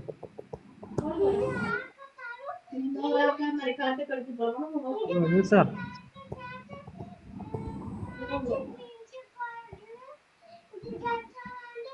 மைக் வந்து கணிப்பாரு. தயவு செய்து இப்படியெல்லாம் எழுதக்கூடாது. எங்களுடைய இணையதளத்தில் வந்துட்டு நாங்கள் தமிழ் மொழிக்கு முக்கியத்துவம் பண்றோம். நீங்கள் உங்களுடைய இந்த அலங்கோலமான பேச்சுக்களும் அலங்கோலமான சிந்தனைகளையும் வந்து எங்களுக்குள் எழுதாதீர்கள் தயவு செய்து. உங்களுக்கு என்ற தளங்கள் இருக்கிறது, அங்கே செல்லுங்கள் தயவு செய்து. சரி, அப்ப விளங்கிக் கொள்ளுங்க என்னவென்றால், உங்களை யாரும் ஏமாற்றாமல் நீங்கள் தெளிவாக இருக்க வேண்டும். ஐக்கிய நாடுகள் சபைகளை பொறுத்தளவில் இப்ப நாங்கள் ஐக்கிய நாடுகள் சபைகளை பற்றியே நாங்கள் தொடர்ச்சியாக இனி பேச போகின்றோம். இந்த செப்டம்பர் மாதம் முடியும் வரை நாங்கள் தொடர்ச்சியாக பேசுவோம். தொடர்ச்சியான கேள்விகள், இதை எப்படி செய்யலாம் என்று பார்ப்போம். இனியும் நாங்கள் எப்படி இதை கட்டி அமைக்கலாம், எவ்வளவு இறுக்கமாக நின்று வேலை செய்பவர்களுக்கு எவ்வளவு பக்கபலமாக இருக்கலாம் என்பதையும் நாங்கள் தொடர்ச்சியாக பேசுவோம். அப்ப முக்கியமாக நாங்கள் ஒரு விடயம் என்னவென்றால், எங்களுக்கு தேவை எங்களுடைய இலட்சியம், அந்த மாமனிதர் தூக்கி சுமந்த அந்த கனவு, இதற்காக மடிந்த மாவீரர்களுடைய தியாகங்கள். இதை நாங்கள் காப்பாற்ற வேண்டும் என்றால் இங்கே நீ நான் என்ற வார்த்தைக்கு இங்கே இடமே அல்ல. அவர்களுக்கு தெரிந்த விடயத்தை பேசி நாங்கள் ஒற்றுமையாக அதை ஏற்றுக்கொண்டு, தெரியாததை கேட்டறிந்து கொண்டு எங்கள் அடுத்த தலைமுறையை நாங்கள் பக்குவப்படுத்துவதற்கு நாங்கள் ஒரு மிக பெரும் தீவிரமாகவும் மிக பெரும் ஆழ்மைகளோடும் ஈழத்தமிழர்கள் ஒவ்வொரு மனிதர்களும் நாங்கள் செயல்பட வேண்டிய தேவையில் இருக்கின்றோம். அப்ப அதுதான் தரன் என்னென்றால், நாங்கள் இன்றைக்கு முக்கியமாக இந்த ஐக்கிய நாடுகள் சபைகளுக்கு நாங்கள் எல்லோரும் ஈழத்தமிழர்கள் எல்லோருமே எங்களுக்கு அவர்கள் வரையறுக்கப்பட்ட அந்த திகதியை போட்டு அவர்களினுடைய அந்த கடிதம், அந்த முன்னோட்டம் வெளியிடப்பட்ட அத்தனை விடயங்களையும் அடக்கி, ஒரு குறிப்பிட்டதை அடக்கி நாங்கள் இதை ஏற்றுக்கொள்ளவில்லை என்கின்ற அந்த ஒரு பதார்த்தத்தோடு நாங்கள் எல்லோருமே இதற்குரிய ஒரு பக்கபலமாக அதற்குள் வேலை செய்கின்ற எங்களுடைய உறவுகளுக்காக நாங்கள் எல்லோருமே நிற்க முடியும். நாங்கள் கண்ணுக்கு தெரியாதவர்கள், கண்ணுக்கு தெரிந்தவர்கள் எல்லாருமே நாங்கள் ஒரு செய்தியை ஐக்கிய நாடுகள் சபைகளுக்கு சொல்ல வேண்டும் என்றால் அதை இலகுவாக செய்யலாம். இதையெல்லாம் நாங்கள் நின்று கொண்டு கெடுக்காதீர்கள். தயவு செய்து ஒரு விஷயத்தை புரிந்து கொண்டு செயல்படுங்கள். உங்களை சுற்றி என்ன நடக்கிறது, எந்த இடத்தில் நான் இதை பயன்படுத்த வேண்டும் என்கின்ற அந்த அந்த ஒரு எண்ணக்கருவை உங்களுக்குள் வளர்த்துக் கொள்ளுங்கள். தயவு செய்து நாங்கள் ஈழத்தமிழர்களிடம், எங்களுடைய வடக்கு கிழக்கு தமிழர்களிடம், இளையோரிடம் கேட்கின்ற விடயம் இது ஒன்றுதான். எதை நாங்கள் எந்த இடத்தில் பயன்படுத்த முடியும் எங்களுக்கு சாதகமாக, எங்களுடைய அடுத்த தலைமுறைக்கு சாதகமாக, தயவு செய்து புரிந்து கொள்ளுங்கள். நாங்கள் ஏதோ ஒரு விடயத்தை செய்ய வேண்டும் என்றாலும் அதற்குள் பகைவன் விட போறது அல்ல என்று நாங்கள் சொல்லிக்கொண்டு இருப்பதை விட நாங்கள் அதை செய்து பார்ப்போம். பகைவன் எம்மை கையாள்வான், இல்லை என்றல்ல. என்றால் நாங்கள் ஒரு நாட்டுக்காக போராடியவர்கள், நாங்கள் ஒரு உரிமைக்காக போராடி இருந்தால், அல்லது எங்களுடைய வடக்கு கிழக்கில் நாங்கள் ஒரு 13வது திருத்தச் சட்டத்துக்காக போராடி இருந்தால் அது ஒரு வேறு விடயம். ஆனால் நாங்கள் போராடி ஒரு அரசோடு வாழ்ந்த நாங்கள் ஒரு நாடு, ஒரு தனி ஈழம். அப்ப அதை எவரும் ஏற்றுக்கொள்ள மாட்டார்கள். அதில் முக்கியமாக இன்று தமிழர்களுக்கு வழிகாட்டுகின்றோம், இந்த ஐக்கிய நாடுகள் சபைகளை பற்றி பேசுகின்றோம் என்றவர்கள் அமெரிக்காவும் உறுப்பு நாடுகளோடும் நிற்கின்றார்களே தவிர இறுதி வரை இந்த இந்தியா எமக்கு செய்த இந்த அசிங்கமான விடயங்களை அவர்கள் பேச மறுப்பார்கள். என்றால் அவர்களை ஆட்டி வைப்பதே அவர்கள் தான். இவர்கள் ஒரு பொம்மையாக நிற்கின்றார்கள். இவர்களுக்கு இந்தியாவை பற்றி பேசுவதற்கும், இந்தியா செய்த கொடுமைகளை பற்றி, இன்று வரை அவர்கள் செய்கின்ற விடயங்களை பற்றி நாங்கள் ஏன் எங்கள் மக்களிடமும் இளையோர்களிடமும் சொல்லக்கூடாது? சொல்ல வேண்டும். இந்தியா எமக்கு பலமல்ல, பலவீனம் என்பதை நாங்கள் எல்லோரும் சொன்னால்தான் எங்களுடைய அடுத்த தலைமுறை பிள்ளைகளாவது அதை சரியாக புரிந்து கொள்வார்கள். அவர்கள் ஒரு அரசியலை நிர்ணயிப்பார்கள். அப்ப இந்தியா இன்றைக்கு அந்த சுதந்திர நாளை கொண்டாடுகிறார்கள் யாழ்ப்பாணத்தில் என்றால் அந்த இளைய தலைமுறை பிள்ளைகளுடைய மனநிலைமை பாருங்கள். அப்ப எங்க வரைக்கும் இன்று இருக்கின்ற நீங்கள், இந்த புத்திஜீவிகள் என்று சொல்லப்படுகின்ற நீங்களும், உங்களுடைய அம்மா அப்பாவும் பிள்ளைகளும், நீங்கள் எங்கே எங்களுடைய மண்ணை கொண்டு வந்து விட்டிருக்கிறீர்கள் என்பதே புரிகிறது. அப்ப உலக தேசத்தில் இருக்கின்ற பகைவன் அவன் நினைத்ததுபடி எம்மை உலகத் தமிழர்களுக்குள் கொண்டு வந்து நிறுத்திவிட்டு ஒரு ஈழத்தமிழனுடைய மாண்பும், அவர்களுடைய ஒழுக்கங்களும், கலாச்சாரங்களும், பழக்கங்களும், அவர்களுடைய வாழ்வியலும், உணவு பழக்கங்களையும் எல்லாத்தையும் களைந்தறிந்து விட்டு நீங்கள் உலகத் தமிழர்களாக உங்களுடைய அம்மா அப்பா இலங்கை பாஸ்போர்ட்டில் இருந்து கொண்டு, நீங்கள் உலக பாஸ்போர்ட்டில் இருந்து கொண்டு உலகத் தமிழர்களாக உங்களை கொண்டு வர நினைக்கிறீர்கள் என்றால் உங்களை நம்பி இருக்கின்ற இந்த வடக்கு கிழக்கில் இருக்கின்ற சிறார்கள் பாவம் இல்லையா? நான் 2 வருடங்கள் இங்கே வந்திருக்கின்ற அந்த காலத்தை நான் உங்களுக்கு சொல்லுகின்றேன். ஒரு சிறு பிழை நடந்தாலும் எங்களுக்கு புலத்தில் எங்கட அமைப்பு இருக்கிறது, எங்கண்ட இளையோர்கள் இருக்கிறது, எல்லாரும் அதைத்தான் சொல்லுவீங்க. எங்களால் ஒன்றும் செய்ய முடியாது, அவர்கள் பார்த்து கொள்ளுவீங்க. இப்ப இங்க வந்து பார்த்தோன்னே அவ்வளவு மனம் உடைஞ்சு போய் இருக்கிறோம். தரட்ட கேளுங்க, எனக்கு செய்ய வேண்டிய ஆபரேஷனை கூட நான் இப்ப இழுத்து கொண்டு இருக்கிறேன். ஏன்னா அங்கே மீண்டு வாரமா இல்லையாண்டு தெரியாத நிலைமையில இருக்கிறோம். அதையும் செய்யாம நான் இன்னும் கடத்தி கொண்டு இருக்கிறேன். என்ன உங்களை நினைச்சா அவ்வளவு கவலையா இருக்குது. குலத்தில் எவ்வளவு பலமாக இருந்து கொண்டு வடக்கு கிழக்க நீங்க கட்டி எழுப்ப வேண்டிய நீங்கள் எல்லாம் இன்றைக்கு சிதைச்சிட்டு எல்லாரையும் இங்க இப்படியே மாறி மாறி மாறி மாறி குறை சொல்லி கொண்டு இருக்கிறத விட அவர்கள் எடுக்கின்ற முயற்சி எடுத்து முடிய நாங்கள் அடுத்த கட்டத்துக்கு நகர வேண்டிய இடம் இருக்கிறது. பகைவன் தேக்கி வைக்கின்ற இடத்துக்குள் தேங்கி நில்லாதீர்கள். தயவு செய்து நான் சொல்லுவது அதுதான், உங்களுக்கு திரும்ப தேங்கி விடாதீர்கள், தேங்கி நிற்காதீர்கள். ஓடுங்கள், ஓடுங்கள், இலட்சியத்தை நோக்கி ஓடுங்கள்.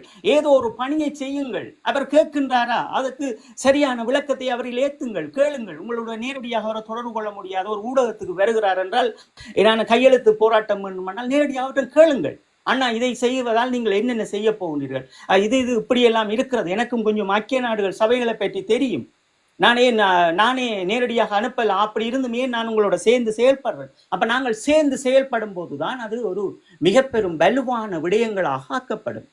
அதை நீங்க புரிஞ்சு கொள்ள வேண்டும் எல்லாரும்.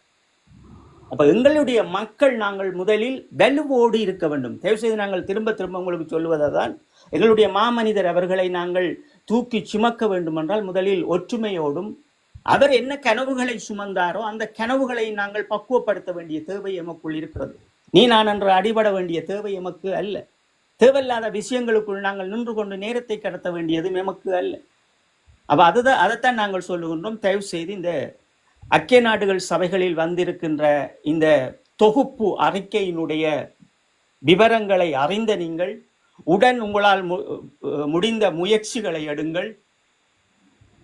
அந்த போராட்டங்களில் உங்களுக்கு நம்பிக்கை இல்லை என்றால் நீங்களே ஐக்கிய நாடுகள் சபைகளுக்கு நேரடியாக தெரிவிக்க முடியும். உங்களுடைய விவரங்கள் இவர்களும் கொடுக்க பயமாக இருக்கிறது அப்படி என்று உங்களுக்கு உளவியல் ரீதியாக இருந்தால் அது நிச்சயம் அது எல்லாருக்கும் இருக்கு. இப்ப நாங்களே இந்த பொறிமுறையில் அவர்கள் உள்ளடக்கியிருக்கின்ற விடயத்துக்கே நாங்கள் மிகவும் ஒரு வருத்தத்தோடு இருக்கிறோம். இந்த பொறிமுறைகள் அங்கே விசாரிக்கப்பட்டால் ஐசிசிக்கு யார் அனுப்புனதுன்னு சொல்லி அவர்கள் அங்கே ஒரு விசாரணை செய்யும் போது ஐக்கிய நாடுகள் சபைகளிலிருந்து சில வேளை இந்த போய் எல்லா சாட்சியம் அளித்தவர்களை கூட அவர்கள் கொடுப்பதற்கெல்லாம் வாய்ப்பு இருக்கிறது. ஆனால் அது இவ்வளவு சாத்தியம் என்று அல்ல. ஆனால் இந்த அரச சார்பற்ற நிறுவனங்களில் இருப்பவர்கள் கடைசி வரைக்கும் விட மாட்டார்கள். அவர்கள் எல்லாம் ஒரு சத்திய கோட்பாட்டோடு சிறு வயதிலிருந்து இன்று வரை ஐக்கிய நாடுகள் சபைகளுக்குள் இருந்து வேலை செய்வார். அதை தான் உங்களுக்கு சொல்லியிருப்பேன் நான். உங்களுக்கு கிட்டத்தட்ட 2007ஆம் ஆண்டிலிருந்து 2014 வரை அவர்கள் கிட்டத்தட்ட 1485 தொடர் இதுகளை நிறைவேற்றியிருக்கணும் என்பதை சொல்லியிருப்பேன் நான். உங்களுக்கு அதை விளக்கமாக உங்களுக்கு இது தொடரும் போது நான் உங்களுக்கு சொல்லியிருப்பேன். அப்போ நாங்கள் அந்த பொறிமுறைகளை நிறைவேற்றியிருக்கணும் என்பதையும் நான் சொல்லியிருப்பேன். அப்ப ஏதோ ஒரு நாட்டில் ஏதோ ஒரு விஷயம் அந்த மக்கள் சுதந்திரமாக சுவாசிக்கணும். எங்களுக்கும் சுவாசிப்பதற்கு நாங்கள் தயாராக வேண்டும். வேலை திட்டங்கள் செய்ய வேண்டும். பகைவனுக்குள் சிக்கப்படாமல் தயவு செய்து விழித்திருங்கள். இதற்குள் ஏதும் கேள்வி இருந்தால் தொடருங்கள். வந்தவருக்கு வாய்ப்பளியுங்கள் தரன். நாங்கள் தொடர்ச்சியாக பேசுவோம். வணக்கம். வணக்கம் அக்கா. கதையுங்க அக்கா. இளத்த உறவு அக்கா வணக்கம். வணக்கம் சகோதரன். எனக்கு சுணங்கிருச்சு. நல்ல கருத்துக்களை பதிவிடுறீங்க. உண்மையிலேயே ஹோஸ்ட் சகோதரன், இதெல்லாம் இப்படிப்பட்ட கருத்துக்கள், நல்ல கருத்துக்களை நீங்க என்ன செய்யணும்னு சொன்னா, உங்களோட தளத்திலேயே இதை ரெக்கார்டிங் மாதிரி போட்டீங்கன்னு சொன்னா 4 பேர் இதை கடத்தும் போது பார்த்து என்ன தெரிந்து கொள்வாங்க. எல்லாரும் நலமா இருக்கீங்களா சகோதரன்? உன்னும் இல்ல, அதை கேட்டுக்கொண்டிருந்து பேசவும் எல்லாம் போயிருச்சு. நான் நல்லா இருக்கணும் சகோதரங்கள். உண்மையிலேயே இந்த மன வலியோட இருக்கிறவங்க அமைதியா தான் இருக்கிறாங்க. சும்மா உள்ள ஆக்கள் தான் பிரச்சனையாவே இருக்கிறாங்க. என்ன செய்வோம், அதுகளை நாம கடந்து தான் போக வேண்டிய நிலைக்கு தள்ளப்பட்டிருக்கிறோம். என்ன சகோதரங்கள், நான் இப்ப தலங்களுக்கு வாரதும் இல்லை. இதுல பார்த்து பார்த்து வேணாண்டு போயிருக்கு. ஒரே எங்க பார்த்தாலும் பிரச்சனையா தான் இருக்கு. இல்லாட்டி நாங்க எதனாலும் ஒரு நல்லது நம்ம கேட்டு நல்லதுக்கு பதில் சொன்னா கூட சில நேரத்துல ஒருத்தருக்கு அது இந்த நான் சொல்லும்போது துரோகிகளுக்கு அது பிடிக்காட்டி போனா அவங்க இன்பாக்ஸ்ல கெட்ட வார்த்தைகள் எல்லாம் எழுதிட்டு போறாங்க. அதனாலதான் நான் பெருசா வாரது. நம்ம நல்லது செஞ்சாலும் நம்மளுக்கு கெட்ட பேர் தான் கிடைக்குது, கெட்டது செஞ்சாலும் கெட்ட பேர் தான் கிடைக்குது. வாரதே கிடையாது. ஆனா சில இதுகள் பார்க்கும்போது உண்மையிலேயே எனக்கு ஒரு ஆசை, இதுகளில் பார்க்கணும், கேட்கணும், இதுகளை நாமளும் கடத்தணும்னு சொல்லி. என்ன செய்வோம், ஒரு சிலர் நம்மளுக்கே ஒரு விதமா பாக்குறாங்க. என்ன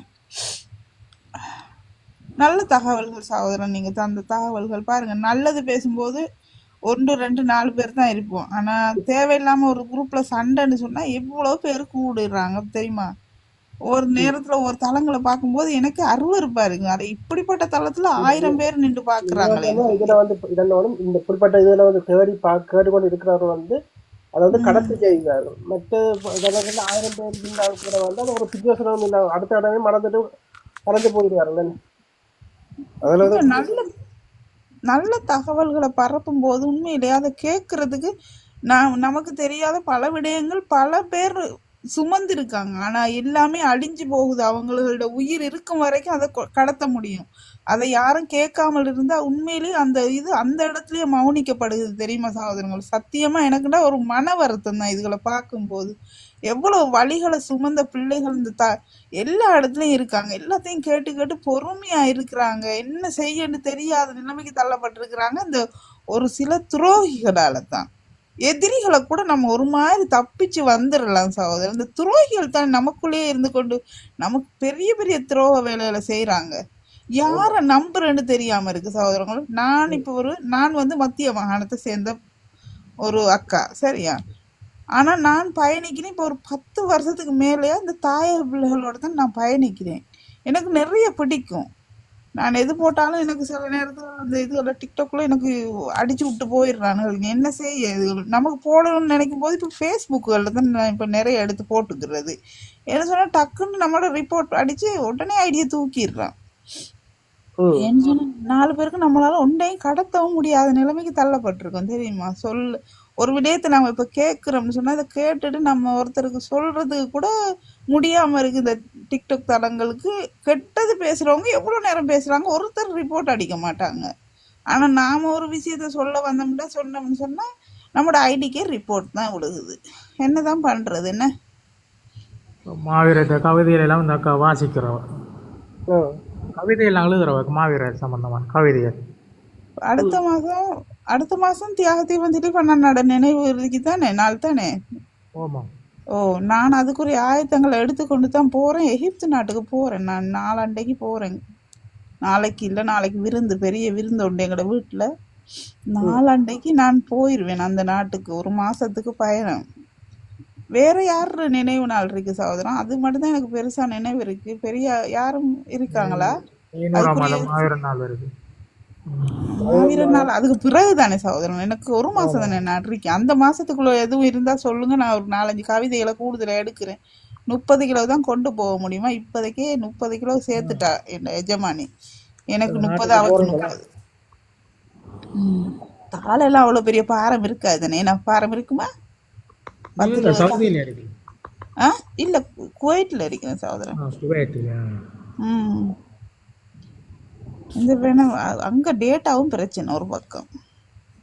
எங்க எகிப்து நாட்டுல எகிப்துக்கு என்ன வேலைக்கு போறீங்களா? அங்கே ட்ரான்ஸ்ஃபர் ஆகி. இல்ல சகோதரன். இவட நாடு அவங்களோட சொந்தக்காரவங்களை பார்க்க போறா. அதோட நானும் பின்னால வால் மாதிரி தொங்கிக்கிட்டு போறது தான். என்ன செய்ய, ஒவ்வொரு காலமும் போயிட்டு வர்றதுதான். இப்ப 4வது தடவை கூட்டி போறா. அவங்கள கூட்டி கொண்டு போகிறேன் சவுதாவி. அவவும் நானும் மட்டும்தான். பெரிய வீடு ஒன்று வாங்கி வச்சிருக்கா. அந்த வீட்டுல எல்லாரும் வருவாங்க. நீ எனக்கு தொல்லை தான். இனி என்ன செய்ய, பரவாயில்ல, போய் வருவோம். இதுக்கு ஒரு நாட்டுக்கு போறதுக்கு தானே இருக்கேன். இனி சகோதரங்கள் சொல்லுங்க, கதைங்க சகோதரன். நீங்க சொல்றதுல கேட்டுக்கிட்டு இருக்கோம். இன்னும் ரொம்ப இதா இருக்கு. அந்த தாயகம் பத்தி யாரும் பேசினா கொஞ்சம் ஆர்வமா வந்து நிப்பேன். இந்த வேற இதுகளுக்குன்னா பெருசா நிக்க மாட்டேன், விருப்பம் இல்லாதது. நல்ல விஷயத்த கதைங்க கேட்போம். இவர் அண்ணா இந்த இதை நான் பார்த்துருக்கேன். இவர இந்த கதிர் அண்ணாவா? ஆமாம். நான் இந்த இதை பார்த்துருக்கேன். இவர் ஏன் நடுவாக போடுற இடைக்கூட இல்ல, அவர் பேர் இதே பேர்லயா இருப்பாரு? கதிர். ஆமாம், கதிர் இதே பேர் தான். கதிர் நிவேதி என்று இங்கிலீஷில் எழுதியிருந்தது. இப்போ தமிழில் மாற்றி. ரைட். அப்ப சரி, மாற்றம் இருக்கு. என்ன, இங்கிலீஷில் இருந்தது. நானும் தமிழ்ல தான் போட்டுக்கொள்றேன். நம்மளோட மொழியை வளர்ப்போம். நான் நிறைய பேருக்கு சில நேரத்துல இன்றைக்கு ஒரு ஐடி பார்த்தேன் சகோதரன். சத்தியமா எனக்கு ஒரு யோசனை. ஃபேஸ்புக்கில் தான் போட்டிருக்குது. தாயக பாட்டை போட்டு நம்மள எதிராளியிட கொடியை பிடிச்சிட்டு அதுல உள்ள அவன் எதிர்க்காரனே நிக்கிறான். இவங்க அந்த கொடியை கூட ஒழுங்கா பார்க்காம வீர வணக்கம் அது இதுன்னு போட்டு வச்சிருக்காங்க. அட, கொடியை கொஞ்சம் பாரு முதல்ல, தலையை நிமிந்து. என்ன, தாய பாட்டை கேட்டோன்னா சரியா நினைச்சுக்கிறது எங்கடா இது கொடி தான், எங்கடா இதுதான் இருக்குன்னு சொல்லி அதுக்கு போய் கும்பிட்டுக்கிட்டு இருக்காங்க. நான் அதுக்கப்புறம் எழுதி விட்டு பாருங்கடா, கண்ணை திறந்து முதல்ல எதுக்கு நீங்க வீர வணக்கம் செலுத்திக்கிட்டு இருக்கீங்கன்ட்டு. தேவையில்லாத ஒன்றுக்கு போய் நம்மளாக்கள் சொல்லி வேலை இல்லை. என்னென்னமெல்லாம் நடக்குது. கண்ணை மேலே பார்த்துக்கிட்டு வேற என்னமாலும் செய்கிற வேலை தான் இது. ஒவ்வொருத்தரும் சரி சகோதரங்கள் பேசுங்க. பாருங்க, இந்த மாதிரி நல்ல விஷயம் பேசும்போது யாரையும் காணல. பாருங்க, பரவாயில்ல, 4 பேர் சேர்ந்தாலும் நல்ல விடயங்கள் 4 பேர் சரி கேட்டு போவோம். என்ன, நான் இது திருப்பி காவலியா போடுவேன் நானு. சகோதரம் மற்ற குரூப் கடத்தப்படுது வீடியோக்களை போடுற வேற. நல்ல சகோதரா. உண்மையில அந்த எவ்வளவு பேர் பேசுறது எனக்கு நினைக்கும். எப்படி தெரியுமா, இதெல்லாம் நீங்க ரெக்கார்டிங் பண்ணி போட்டீங்கன்னா உண்மையிலேயே மக்கள் அப்படி ஒரு திருந்துறதுக்கு சான்ஸ் இருக்கு. சரிமா சகோதரங்கள்? ஏன்னா தெரியாது, பல விடயங்கள் தெரியாது எங்களுக்கெல்லாம். உண்மையில இந்த யுத்தம் நடந்து முடியும் வரைக்குமே தெரியாம இருந்த காலம் தான் நாங்க இருந்தது கூடுதல. ஏன்னா அவ்வளவுக்கு எங்களுக்கு சித்தரிக்கப்பட்ட விஷயங்கள்லாம் பல விஷயம் பொய்யான விஷயங்களை தானே நாங்க கேட்டு வாழ்ந்திருக்கோன்றது நினைச்சு இப்ப வருத்தப்படுறோம். நாங்க என்ன செய்யணும், அந்த காலம் அப்படிதான் இருந்தது. என்ன, சில ஆட்கள் சொல்லுவாங்க ஏன் இவங்க இப்படி தப்பா பேசுறாங்க. ஆனா உண்மையிலேயே நிறைய பேருக்கு இந்த மாதிரி நிறைய பேர் வந்து இதுகளில் பார்த்ததான் இப்ப கொஞ்சம் கொஞ்சம் தெரியும். அடே, இப்படி ஒரு போர் இல்லத்துல நடந்து இப்படி அழிக்கப்பட்டிருக்காங்க நம்மளோட மொழி பேசின மக்களேன்னு சொல்லி ரொம்ப இப்பதான் எல்லாத்துக்கும் புரியுது. இந்த தளங்கள் வந்ததுக்கு பிறகு அதுவும் சில நம்மளோட மொழியை பேசிக்கொண்டே நமக்கு துரோகம் செய்யறாங்க தான், பேசுறதுல பேசுறாங்க தான் நம்மளோட பிள்ளைகள் தான். இனி என்ன செய்வோம், ஒரு சிலருக்கு அப்படி மந்த புத்தி இருக்குது. அந்த என்ன இது அண்ணா கதைங்க சகோதரன். உண்மையிலே ஒரு கவலையான விஷயம். சுகம் இல்லாம இருக்கேன்னு தான் சொல்லியிருக்கீங்க. என்ன சகோதரன், அந்த பீஸுகள் அப்படி உள்ள இதுகளா கதிர் சகோதரன்? இறுதி போர்மனையில காயங்கள் அதுக்கான ஆப்ரேஷன் தான் நடக்குது. எவ்வளோ பேர் என்னோட பேசுறாங்க சகோதரன். உண்மையிலேயே தனியே இருந்து அழுகுறேன். எனக்கு அவ்வளோ கவலையா இருக்கும் ஒவ்வொருத்தர சோகங்களை கேட்டு கேட்டு கேட்டு. எவ்வளோ பேரை பார்த்துட்டோமோ அந்த 10 வருஷத்துக்கு. பல பேர் என்னோட பேசியிருக்காங்க சகோதரங்கள். அவங்களோட இந்த சொந்த இதுகளை எல்லாத்தையும் சொல்லி கேட்கும் போதே நமக்கு மன வருத்தமா இருக்குது. இவ்வளவெல்லாம் மனுஷர் இருக்காங்க வலியை சுமந்து கொண்டு. என்ன இந்த சும்மா போற வந்த என்ன சொல்றதுக்கு ஒரு மிருகத்து பேரை தான் சொல்ல நினைக்குது. அப்படியாப்பட்டவங்க தான் இது வந்து ஒன்றுமே புரியாம அவங்களோட மனசை நோகடிக்கிறது. என்ன சில ஆக்களை கேக்குறாங்க, கடைசி யுத்தத்துல நீங்க வந்தீங்களா, ஏன் உயிரோட வந்தீங்க, அங்கேயே செத்து இருக்கலாமேன்னு சொல்லி எல்லாம் சொல்றாங்க. அது கேட்கும் போது அந்த வலி சுமந்த பிள்ளைகள் எவ்வளவு வேதனைப்படுது தெரியுமா? யாரும் பேச போனாலும் கூட இந்த வாழ்க்கை சம்பந்தமா பேசக்குள்ள கூட அவனுக்கு அது குறைவா இது குறைவான்னு இந்த அங்கவீனத்துகளை சொல்லி சொல்லி அதை கூட சுட்டி காட்டுறாங்களே. அப்ப எப்படியாப்பட்ட ஒரு முட்டாள் கூட்டத்துக்குள்ள நாம சிக்கி வாழ்ந்துகிட்டு இருக்கோம். என்ன அவங்க எதுக்காக அந்த அங்கவீனப்பட்டிருக்காங்க, அந்த வருத்தங்கள் வலிகளை சுமந்திருக்காங்கன்றது கொஞ்சமும் உணர்றாங்க இல்லை இந்த மக்கள். எல்லாரும் இல்லை, ஒரு எப்படியுமே ஒரு 50% மோசமா தான் இருக்கிறாங்க. அவங்களுக்குன்ற காலம் நல்லா வந்துச்சுன்னா அவங்கள மட்டும் தான் பாக்குறாங்க, மற்றவங்களாம் யோசிக்கிறாங்களே இல்லை கொஞ்சம் சரி. அதுதான் ஒரு கவலை. இப்ப பாருங்க, இந்த வெளிநாட்டுல இருந்து போறாங்க நாட்டுக்கு, இலங்கைக்கு கோட் சூட் போட்டுட்டு போறாங்க. அப்படியே அந்த கால் கை அங்கவீனப்பட்டு அந்த வீல் சேர்கள்ல போய் ரோட்டுகள்ல போய்கிட்டு இருக்கவங்கள தொடவும் மாட்டாங்க, பேசவும் மாட்டாங்க. ஏன் இவங்க பெரிய இது ஹைப்பை இதுல தானே போறது. அந்த மனுஷர் எதுக்காக அப்படி நடந்து அப்படி ஆகிருக்குன்றத யோசிக்கிறாங்க இல்லை கொஞ்சம் கூட. அவங்களோட சேர்ந்து உட்கார்ந்து ஒரு இடத்துல அரிசி போட்டு பானையில ஆக்கி எல்லாரும் கூட அங்கன உட்கார்ந்து சிரிச்சு சாப்பிட்டு பாருங்க அவங்களோட சந்தோஷம் எப்படி இருக்குன்னு சொல்லி. அதெல்லாம் யோசிக்கிறாங்க இல்லை நம்மளோட மக்கள். அவன் இன்றைக்கு இருந்து அவனோட தாய்க்கோ தாய்க்கு இல்லாடி இல்லை அந்த பிள்ளைக்கோ யாருக்கோ அவங்க உயிரோட இருந்திருந்தா அங்கவீனம் படாம இருந்திருந்தா இன்னைக்கு அவங்களும் ஒரு மனுஷனா தான் வாழ்ந்திருப்பாங்க. என்ன அப்ப இன்னைக்கு அவங்க வந்து கஷ்டத்துல, வணக்கம் சகோதரம், அவங்க வந்து இன்னைக்கு கஷ்டத்துல வீல் சேர்ல உட்கார்ந்துருக்காங்க, கண்ணு தெரியாம கை இல்லாம கால் இல்லாம எல்லாம் இருக்கிறாங்க. அந்த மனுஷரை போய் பார்த்து எவ்வளவு ஒரு வீடியோ போட்டு எடுத்து நாங்க போனோம் நாட்டுக்கு இலங்கைக்கு போய் இப்படிப்பட்ட மக்களோட நாங்க இருந்துட்டு வந்தோம் பேசினோம்ட்டு ஒரு வார்த்தை நான் சொல்றேன். அங்கங்க பெரிய கல்லுமலை ஏறினத்தையும் அங்கங்க போய் பாட்டி போட்டதையும் குடிச்சதையும் கடல்ல பீச்சுகள்ல அங்கங்க போய் சுத்தி திரிஞ்சதையும் ஃப்ரெண்ட்ஸ்மாரோட ஹோட்டல்ல இப்படி தங்கி இருந்ததையும் தான் வீடியோ எடுத்து இந்த டிக்டாக் வெளியே போடுறாங்க. உண்மையிலேயே நான் சொல்றேன், மனசாட்சின்னு ஒன்று இருந்தா இவனு உண்மையிலேயே அந்த ட்ரௌசருக்கும் அந்த இது அந்த கோட்டுக்கும் ஒரு இது வச்சிருந்தான்னு சொன்ன மரியாதை உண்டு. ஒரு நாளும் இந்த அங்கவீன பிள்ளைகளை பார்த்துட்டு வர மாட்டாங்க. நல்ல சரியான ஒரு அப்பா தாய் தகவலுக்கு பிறந்த பிள்ளைகளா இருந்தா இல்லையா சகோதரன்? நீங்க யோசிச்சு பாருங்களே, எவ்வளவு சல்லியோட போய் அங்க சும்மா வீண் பண்ணிட்டு வராங்க அந்த சல்லிகளை. அப்ப ஒரு ஏழாத பிள்ளைகளோ ஏழாத மக்களுக்கு கொடுத்துட்டு வந்தா என்ன, அவங்களோட இருந்து ஒரு நேரம் சாப்பிட்டு வந்தா என்ன? இதனால பற்றி நாங்க கொலைப்படுறீங்களா மற்ற பக்கத்தை வந்து நீங்க பாத்தீங்களா என்றால் அந்த அவர்களுக்கு உதவி செய்யற ஆட்களும் இருக்கணும். அதெல்லாம் பார்த்து நாங்க பெருமைப்பட்டு கொண்டு போறதா நல்லதா இருக்க முடியும். இந்த இல்ல சகோதரன், நான் நாட்டுக்கு போறது சொல்றேன். அவங்க போக இயலாதவங்க தான் இங்க இருந்து உதவி செய்யறாங்க. நிறைய பேருக்கு நேரடி உதவி செய்ய இல்லாம ஆக்களை வச்சு செஞ்சு அவனுங்க களவெடுத்துக்கிட்டு போற சந்தர்ப்பம் நிறைய இருக்கு. விளங்குச்சா? சில நிறுவனம் வச்சு செய்யறவங்க செய்யறாங்க, சரியாவும் செய்யறாங்க, சில இது தவறாகவும் போகுது. அது யாரும் ஒன்னும் சொல்லல, அது அவங்களோட இஷ்டம், அவங்க செஞ்சுக்கிட்டு இருக்காங்க. அது ஒரு பரவாயில்ல.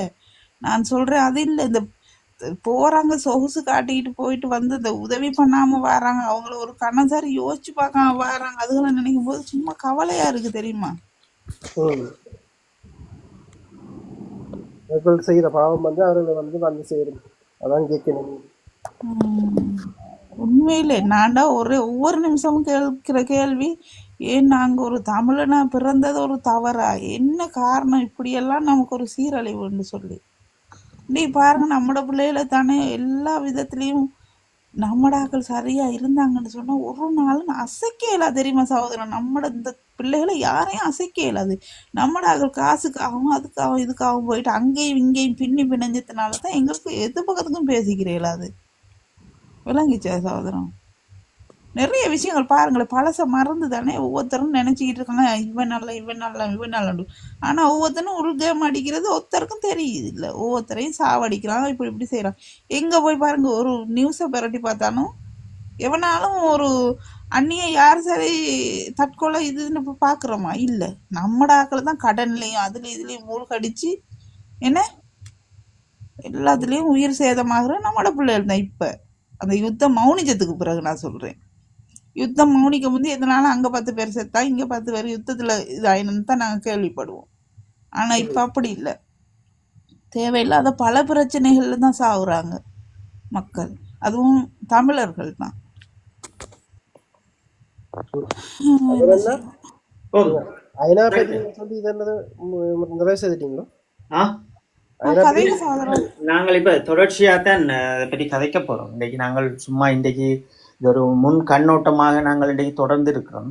ம் எங்களுடைய கருத்தரங்கு நாங்கள் முக்கியமாக 17/5/2009 பிறகு நாங்கள் பார்க்க தவறிய விடயங்களை வந்து நாங்கள் தொடர்ச்சியாக பேசி கொண்டிருந்த நாங்கள் அந்த கருத்தரங்கள் அமர்வுகள் ஊடாக நாங்கள் இப்போ ஒரு குறிப்பிட்ட நாளைக்கு இந்த ஐக்கிய நாடுகள் சபைகளை பற்றி எங்களுடைய மக்களுக்கும் இந்த இளையோர்களுக்கும் பயப்படுறவர்களுக்கும் இந்த ஐக்கிய நாடுகளை சபைகளை பற்றி எங்களுடைய நம்பிக்கைகளை ஈழத்தமிழர்களுடைய நம்பிக்கைகளை வந்து உடைத்தறிய வேண்டும் என்று நினைப்பவர்களுக்கும் நாங்கள் உண்மைகளை சொல்ல வேண்டிய தேவையும் இருக்குது. ஐக்கிய நாடுகளை பற்றி நீங்கள் புரிந்து கொள்ள வேண்டிய தேவையும் இருக்குது என்ற வழியால் தான் நாங்கள் இந்த 2006-2007 நாங்கள் தொடர்ச்சியாக பேசுகிறோம். ஏன்னா நாங்கள் அதற்கு பிறகு வீழ்த்தப்பட்டோம் என்பதும் அதற்கு முன் ஐக்கிய நாடுகள் சபைகள் அவர்கள் எங்களை அழிப்பதற்காக ஒன்றியங்கள் ஊடாகவும் பல நடவடிக்கையை மேற்கொண்ட விடயங்களை நாங்கள் பேசினால் எங்களுடைய நேரங்கள் வந்து வீணாக்கப்படும். இப்போது எமக்கு இருக்க வேண்டிய தேவை என்னவென்றால் அவர்கள் இன்று இளையோர்களாக இருக்கின்றவர்களுக்கு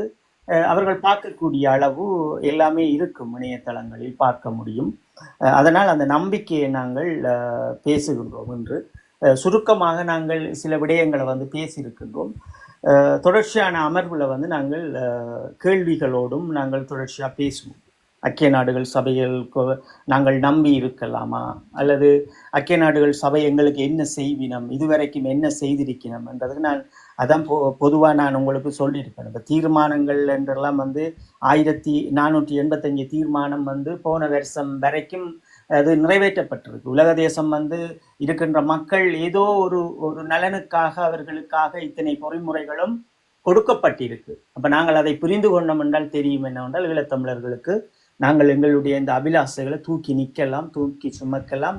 எங்களுக்கு அந்த அடுத்த ஜெனரேஷன், அடுத்த சந்ததி பிள்ளைகளுக்கு தான் நாங்கள் ஒரு உறுதிமொழியை நாங்கள் கொடுக்க வேண்டிய தேவை இருக்குது. அதே போலதான் இந்த சுயநிர்ணய உரிமை என்கின்ற இந்த ஜாப்பினை நாங்கள் எழுத வேண்டிய தேவை எங்களுக்கு இருக்குது. அதைத்தான் நாங்கள் தொடர்ச்சியாக இந்த 17ஆம் தேதி 5ஆம் மாதம் 2009 பிறகு நாங்கள் பார்க்க மறந்த விடயங்களை பற்றி நாங்கள் தொடர்ச்சியாக எங்களுடைய கருத்தரங்களில் செய்வோம். நீங்களும் வேலையால் இப்போதான் வந்து நீங்கள் அதான் நவருவன் ஓ நல்லது. என்னென்றால் இப்போ நாங்கள் கொஞ்சம் பிஸியாக இருக்கிறபடியால் இந்த ஆக்களை சந்திக்கிறது அது இதுண்டு கணக்கை ஓடுபடுத்துகிறபடியாக எங்களுக்கு அந்த உதவி திட்டத்தை இப்போதைக்கு முன்னெடுத்து செய்யலாமல் இருக்குது. உங்களோட அவர் தொடர்பு கொண்டார் என்றால் அவரை கொஞ்சம் வெயிட் பண்ண சொல்லுங்க.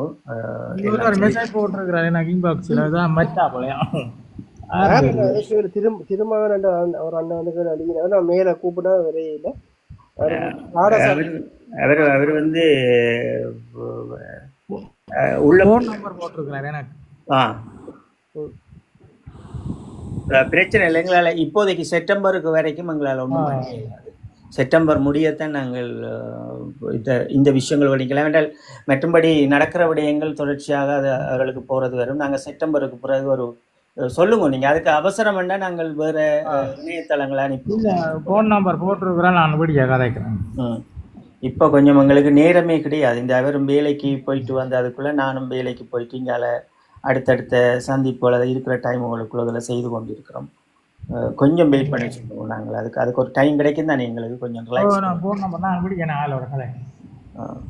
செய்வோம். அது உதவி திட்டங்கள் செய்வோம் என்று சொல்லுங்க, அது செய்து தருவோம் என்று உங்களுக்கு கதைங்க. அக்கா அக்கா பாருங்க எங்க இருக்க எந்த அக்கா எந்த இடமாக்கா நீங்க நான் வந்து மாத்தலை சகோதரன், மாத்தலை பிறப்புதான். இப்ப மாத்திரையில் இருக்கிறது இருக்கிற அக்காவுக்கு கொள்ளுறோம். எங்களோட இந்த ஈழத்தில் இருக்கிற பற்றி இருக்குதாண்டா, யோசிச்சு பாருங்க. என்ன செய்வோம், புரிஞ்சா சரி. எல்லாரும் சில ஆக்கள் தெரிஞ்சு, ஏன்னா தெரிஞ்சா எல்லா உண்மைகளும் வருவாங்க போவாங்க. தெரியாததுனாலதான் சகோதரன் நிறைய பேர் இந்த இப்படி இருக்காங்க. என்ன செய்வோம், இந்த ஆக்களை சரி பண்ணி எடுக்கிறேன்னு சொன்னா இன்னும் 10 வருஷம் போகுமோ தெரியா, சொல்லலாது. இல்லம்மா, அவ்வளவு நாங்கள் இது உணர்வு என்பது எல்லோருக்குள்ளையும் இருக்கிற விடயம் அம்மா. அது நாங்கள் வெளியே ஏதோ சொல்ல மாட்டாங்க. ஏதோ ஒரு விஷயத்துக்காக எல்லாரும் ஒரு திசை மாறி கொண்டிருக்கிறோம். அது சொல்லிவினோம், என்ன வீட்டில் இவங்களுக்கு அப்பா அம்மா சரியில்லை என்ற பிள்ளைகள் அங்கே ஓடிவினோம். பிறகு அப்பா அம்மா இல்லாட்டி அவர்களே தங்களை பதப்படுத்தி கொண்டு அந்த குடும்பத்தை பார்க்குற மாதிரி தான் இப்போ இன்றைக்கி இந்த மிகுதியாக இருக்கிற போராளிகளை வஞ்சிக்கிறவர்கள் எல்லாரும் அவர்கள் ஒரு ஆளாக மரணித்து போன பிறகு அவர்களே இதை சரியாக்கி கொண்டு வருவினோம். அது நடைபெறும். அதுக்காகத்தான் நாங்கள் இதை பேசி வைக்கிறோம். அதுக்காகத்தான் நம்மளுக்கு ஒரு வழிகாட்டலாக இதுகளை நாங்கள் செய்து கொண்டிருக்கிறோம். இந்த இளையோர்களை நான் இந்த அதுதான் அண்ணா, இந்த 10 வருஷத்துல சந்திச்ச ஒவ்வொரு உறவுகளும் போராளிகள், உண்மையான போராளிகள், உடல் அங்கங்களை இழந்த போராளிகளை தான் நான் சந்திச்சேன் அண்ணா சகோதரம். நீங்க அண்ணாவோ தம்பியோ தெரியாது. அவ்வளவு சகோதரங்களும் பல விஷயங்களை என்கிட்ட சொல்லியிருக்காங்க. எனக்கு உண்மையிலே எனக்கு ஒரு சரியான வலிதான், மனசு வலிதான். அதுகளை கேட்கும்போது சரியான வலி. என்னன்னு சொன்னா, இதை உணராம அந்த தேசத்துல பிறந்து இன்னும் இருக்காங்களேன்னு சொல்லி கொடுக்காம அந்த தாய் பெற்றோர் வளர்த்துருக்காங்களேன்னு சொல்லும்போது அது ஒரு பெரிய ஒரு மனவலி தான். அவ்வளவு விஷயங்களை இன்றைக்கு எல்லாம் மண்ணும். இப்ப நீங்கள் அங்க இருந்து இங்க வந்துட்டீங்களாம்மா, அப்ப வந்தபடியால் உங்களால பேச முடியுது.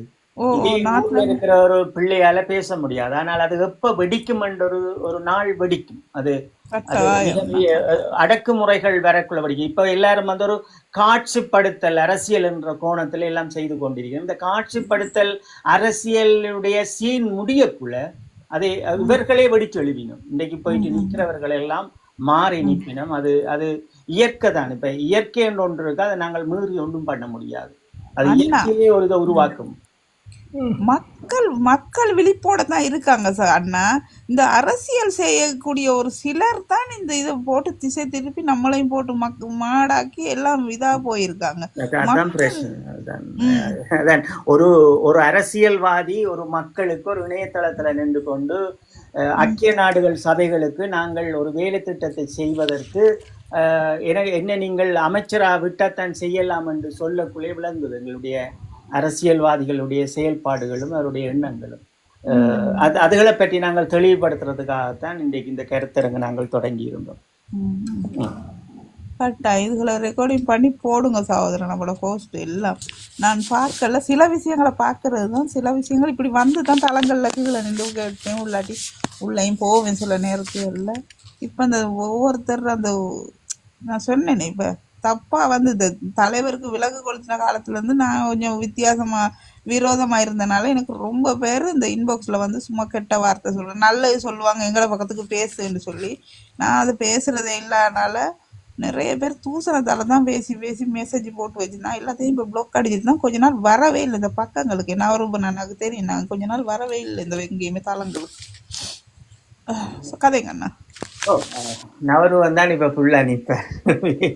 அவற்றை கேட்டேன், நியூஸ்கள் ஃபுல்லா கேட்டுக்கொள்ளலாம், பிரச்சனை இல்லை. வரேன். நேற்று ஒரு அனுப்பியிருந்தேன், பார்த்தீங்களா ஒரு வீடியோ வாட்ஸ்அப்ல? அப்படி கதைக்கிறேன்.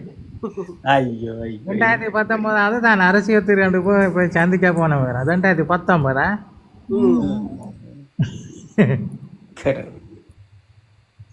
பல கல்லணுகள் உள்ளாலதான் இருக்கு. என்ன சகோதரங்கள்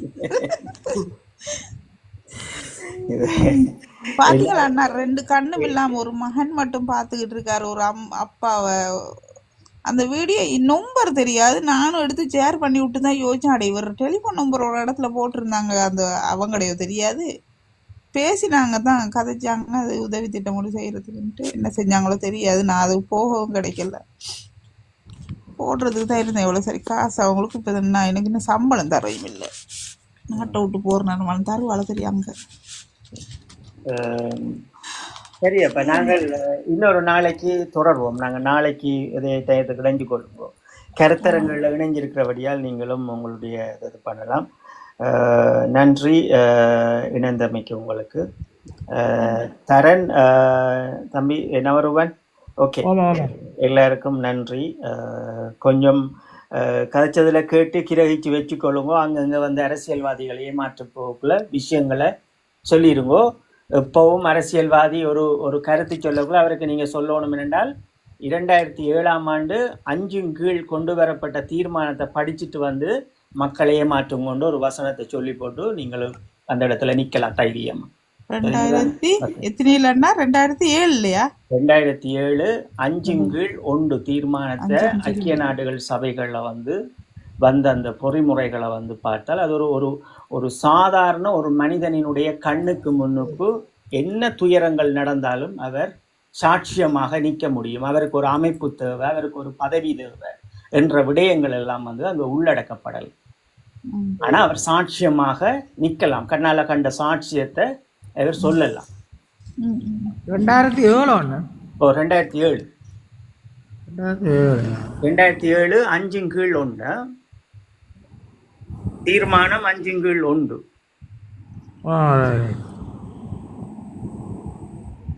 எத்தனையோ விஷயங்கள் இருக்கு என்ன நமக்கு தெரியாம. அந்த தீர்மானங்களுக்கு கீழே முழுக்க இருக்குது. அப்படி இவங்க சொல்ற மாதிரி அங்க சட்டங்கள் எல்லாம் இல்லை. எப்படி அண்ணா அது பாக்குறது? எங்க போயிட்டு பாக்குறது? எல்லாம் ஐக்கிய நாடுகள் சபைகளுக்குள்ள நீங்க பாத்தீங்கன்னு சொன்னா உங்களுக்கு எல்லாம் இருக்கும். ஐக்கிய நாடுகள் சபைகள்ல ஐக்கிய நாடுகள் கூகுள்ல பார்த்தா இருக்குமோ தெரியல. இப்ப நாங்கள் ஐக்கிய நாடுகள் சபைகள்ல இந்த சாட்சியம் என்றது என்னென்று சொல்றபடியால் அதுக்குரிய ஒரு வேலை திட்டத்தை நாங்கள் செய்யக்குள்ள இப்போ ஒரு கடை வைக்க போறோம் என்றால் கடையை சுற்றி என்ன இருக்கிறது என்று நாங்கள் பார்க்கத்தானே வேணும். மக்கள் இருக்கணுமா, கள்ளர் இருக்கணுமா, அது எல்லாம் பார்ப்போம். என்ன அப்ப அப்படித்தான் நாங்களும் இப்ப சிறையிலிருந்து வந்த பிறகு ஐக்கிய நாடுகள் சபைகளுக்கு போறோம் என்றால் அந்த ஐக்கிய நாடுகள் சபை இதுவரைக்கும் என்ன செய்திருக்கின்ற பார்வைகளும் அதற்குரிய விஷயங்களையும் எங்களுக்குரிய தேடல்களும் அதை கேட்டறிய வேண்டிய விடயங்களும் அதை கற்றுக்கொள்ற விடயங்களும் இருந்தபடியால் நாங்கள் அதுகளை சொல்றோம். அதை கற்றுக்கொண்டதை அடுத்த மக்களுக்கு நாங்கள் இப்ப சொல்லித்தரோம். தீர்மானங்கள் இருக்கும், இல்லாம போவாது. ஆனால் அங்க அந்த தீர்மானங்கள் தமிழ்ல இருக்காது. அதை நீங்க புரிஞ்சு கொள்ளுங்க. ஆங்கிலத்துல இருக்கும் இல்லையோ, அரபுல இருக்கு. அரபுல இருக்கு, ரஷ்யாவுல இருக்கு, சீனாவுல இருக்கும், பிரெஞ்சுல இருக்கு. பிரெஞ்சு, இங்கிலீஷ், ரஷ்யாவிலையும் இருக்கும் நினைக்கிறேன். ரஷ்யன் மொழி என்றால் ரஷ்யன்லையும் இருக்கு. நீங்க உங்களுக்கு அரபுல இருக்கும். இப்ப அரபு தெரிஞ்சா உங்களுக்கு சுகமா நீங்க வாய்ச்சு பார்க்கலாம். அந்த தீர்மானம் 2007 தீர்மானம் 5 கீழ் 1 போட்டீங்கன்னா 5 போட்டு குறுக்கு 1 போட்டுட்டு 1 போட்டீங்கன்னா கீழே எழுதுனீங்கன்னு சொன்னா அதுல அந்த பொறிமுறைகள் கொண்டு வரும்போது இதெல்லாம் உள்ளடக்கிடும். உள்ளடக்கங்கள்ல அது உலக தேசம் ஃபுல்லாத்தான் அதை கொண்டு வரணும். உலக தேசம் உயிர் வாழ்ற மனிதர்களுக்காக கொண்டு வரணும். ஏன் நான் 48ஆம் ஆண்டு போகலைன்னு சொன்னால் அதை உங்களால் கிளறி எடுக்க முடியாதுன்றபடியாதான் உங்களை 2006 இருந்து 2007 இருந்து இந்த கருத்தரங்க நாங்கள் எங்களோட மக்களோட கொண்டு வரோம். ஒருவரும் ஏமாந்துடாதீங்கோ. ஆனா உங்களால முடிஞ்ச விஷயங்களை செய்யுங்கோ. ரைட் தரன், நன்றி உங்களுக்கு இணைந்த உடமைக்கு. தூக்கமா? ஓகே, நீங்க படுங்க. பாவம் வெளியால வந்த நீங்கள் நாளைக்கு நன்றி அம்மா. நன்றி தவறுவன். நன்றி பார்வையாளர்களுக்கும் நன்றி. நன்றி.